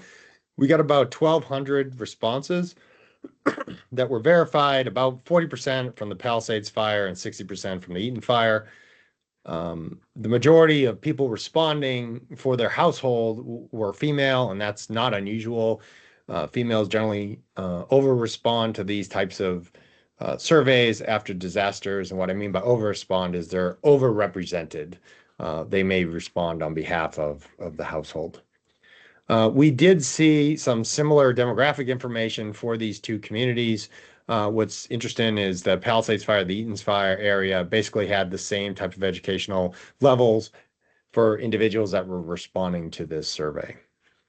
This map here shows kind of a breakdown of where the responses were coming from for the survey. And the majority of people responding to the survey had properties inside a fire perimeter. And this is the fire perimeter that's established, not necessarily where the fire was, right? So we all know that the fire perimeter that's established, there's sometimes buildings outside the fire perimeter that burn down or have fire damage too. Nearly all households had insurance before the fire that responded to the survey. About 2/3 had pets, which is similar to national average, and about less than half had children, which is again similar to the national average. For property impacts, the condition of the home for people that responded, most of them were either burned and fully destroyed homes, or they were not burned and not destroyed, so they were standing homes. There was a minority of homes that were partially burned but not destroyed. We did ask people about the types of property items that burned or melted outside their home, and most people chose to report plants, trees, and fences. And so this goes right along with what we're talking about today. You know, trees are an important item outside the home that people recognize and they also see as being affected by fire. From an environmental safety concerns, 4 to 6 months after the fire, the first thing we asked about is drinking water safety, because we knew that of the 11 water systems out there, many had water advisories. They warned their customers that our water might not be safe. We're testing it. At the time of the survey, about 70% of the people responding had said that somebody warned them about their water might not be safe, but then lifted that advisory and told them that it was safe. And so that just goes to a testament to how hard the utilities worked to test and decontaminate their water system so that people didn't have to worry about it that long. But here's where the kicker is. Many of the households believed that they had experienced anxiety, stress, or depression associated with damage to certain environmental media. And so if we jump down on the left to the drinking water section, what you see is 51% of the people that responding from the Palisades fire and 60% from the Eaton fire had some type of anxiety, stress, or depression associated with damage to this. There was a concern they had. But if you look up at the very top, what we have here is soil was one of the top two issues that people were most concerned about. So soil safety. And then more than 3 of every 4 households were concerned that debris removal by the contractors would release pollution and affect the safety of schools. Now, concern for pet safety and mental health was also an issue. And the survey respondents were prompted with the situation, whereas, I am confident that it is safe for my pets to go on a walk or play in the yard around my home. And I think that the big kicker here is that 78% of the people that responded overall disagreed. And what we're seeing 4 to 6 months after disaster is many people were concerned about their environment. They were concerned about the safety of their pets, the safety of themselves, and they had linked their own concerns to some part of anxiety, stress, or depression. Now, when we dig deeper about what did they want to know and were they getting services to figure out, what the issues were with their environment, there were many people that were getting environmental testing for air, water, or soil or inside their homes, but there was a very sizable amount of people 4 to 6 months after the fire that didn't get any environmental testing at all, but wanted it. So 40 to 50%. And when you look to see, well, are they getting support from their insurance companies? What we're seeing is that basically, there's a minority of people that get enough money to rebuild their home. And when you talk deeply with them about this, it turns out that some of their insurance companies are not necessarily paying for any testing to the degree that you would want some of these concerns allayed. So property remediation is another issue we asked them about. We asked them about, what was done to a whole bunch of different items and how do you feel about them? Most common actions that we saw was people discarded their pillows, mattresses, and fruit, outdoor fruit on fruit trees. Other people also clean their clothing and appliances instead of discarding them. And so this is kind of a breakdown of that. And all of this information is publicly available on our website at plumbingsafety.org. We have a report that summarizes some of this information as well. So feel free to email me if you have any questions. But basically, this black color up here on the left says they discarded all of it. So fruit that was indoors at the time of the fire, 65% of the people discarded all of it. Okay. Some people in the gold discarded some people cleaned it and used it, and some people just used it normally. And so what you see here going from the top to the bottom is basically what people most often threw away and what they didn't throw away. And I want to just bring your attention to this fruit outdoors issue, because fruit and gardens turns out to be a really important issue for people after fires, because they're looking for some sense of normalcy. They have connections to these spaces and plants and just want to have some sense of normalcy back. And so this is an important issue here. Kind of wrapping this up, the one aspect of what we did was we conducted this household survey. Another aspect of what we did was we've been meeting with individual households since the fire happened. We probably met with over 100 of them individually, spent about 30 minutes to an hour with each, and walked through the process of their home environmental testing reports, seeing the data that they were given by their contractors, reviewed the information, When we find information that they need to double back on, then they go back to the contractors. So it's kind of like a free consulting, service in a sense where people can benefit from having somebody outside the chain of command or government agencies or who has a financial interest in the outcome of what they're doing. And so this is going on still, and we hope to start reporting the results widely in the future. So with that, thank you very much for the opportunity to talk with you. Feel free to contact me at awelton@purdue.edu, and this will be posted tomorrow as a PDF, and I'll also provide Rachel a copy of this as well.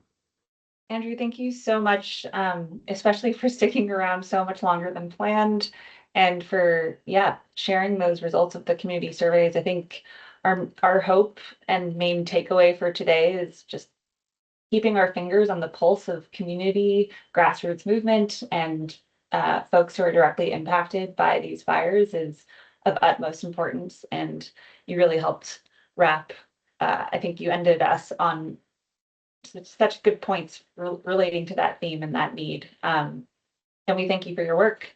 I had hoped to leave some time for Q&A, but seeing as we did have to hang on for almost 17 minutes over here, I think we'll skip the questions for now.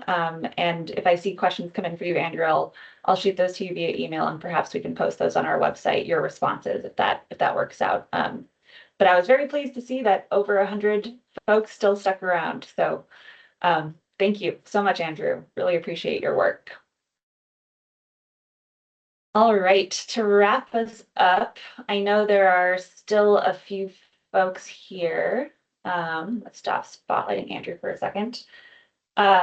Western Chapter ISA continuing education units, as a thank you for participating in this webinar, folks who are certified arborists or tree workers, municipal specialists, etc., can scan this QR code, fill out a quick form, and receive 1.5 continuing education units today. We are also hoping that you can help us learn from how we did in this whole series. We have a quick feedback survey. We'll send this out via email as well, but we really want to hear from you all about how we did and what we can improve on. This was the third of a three-part webinar series, but our intention is to host an in-person gathering in Southern California in February 2026. The specific date is to be determined.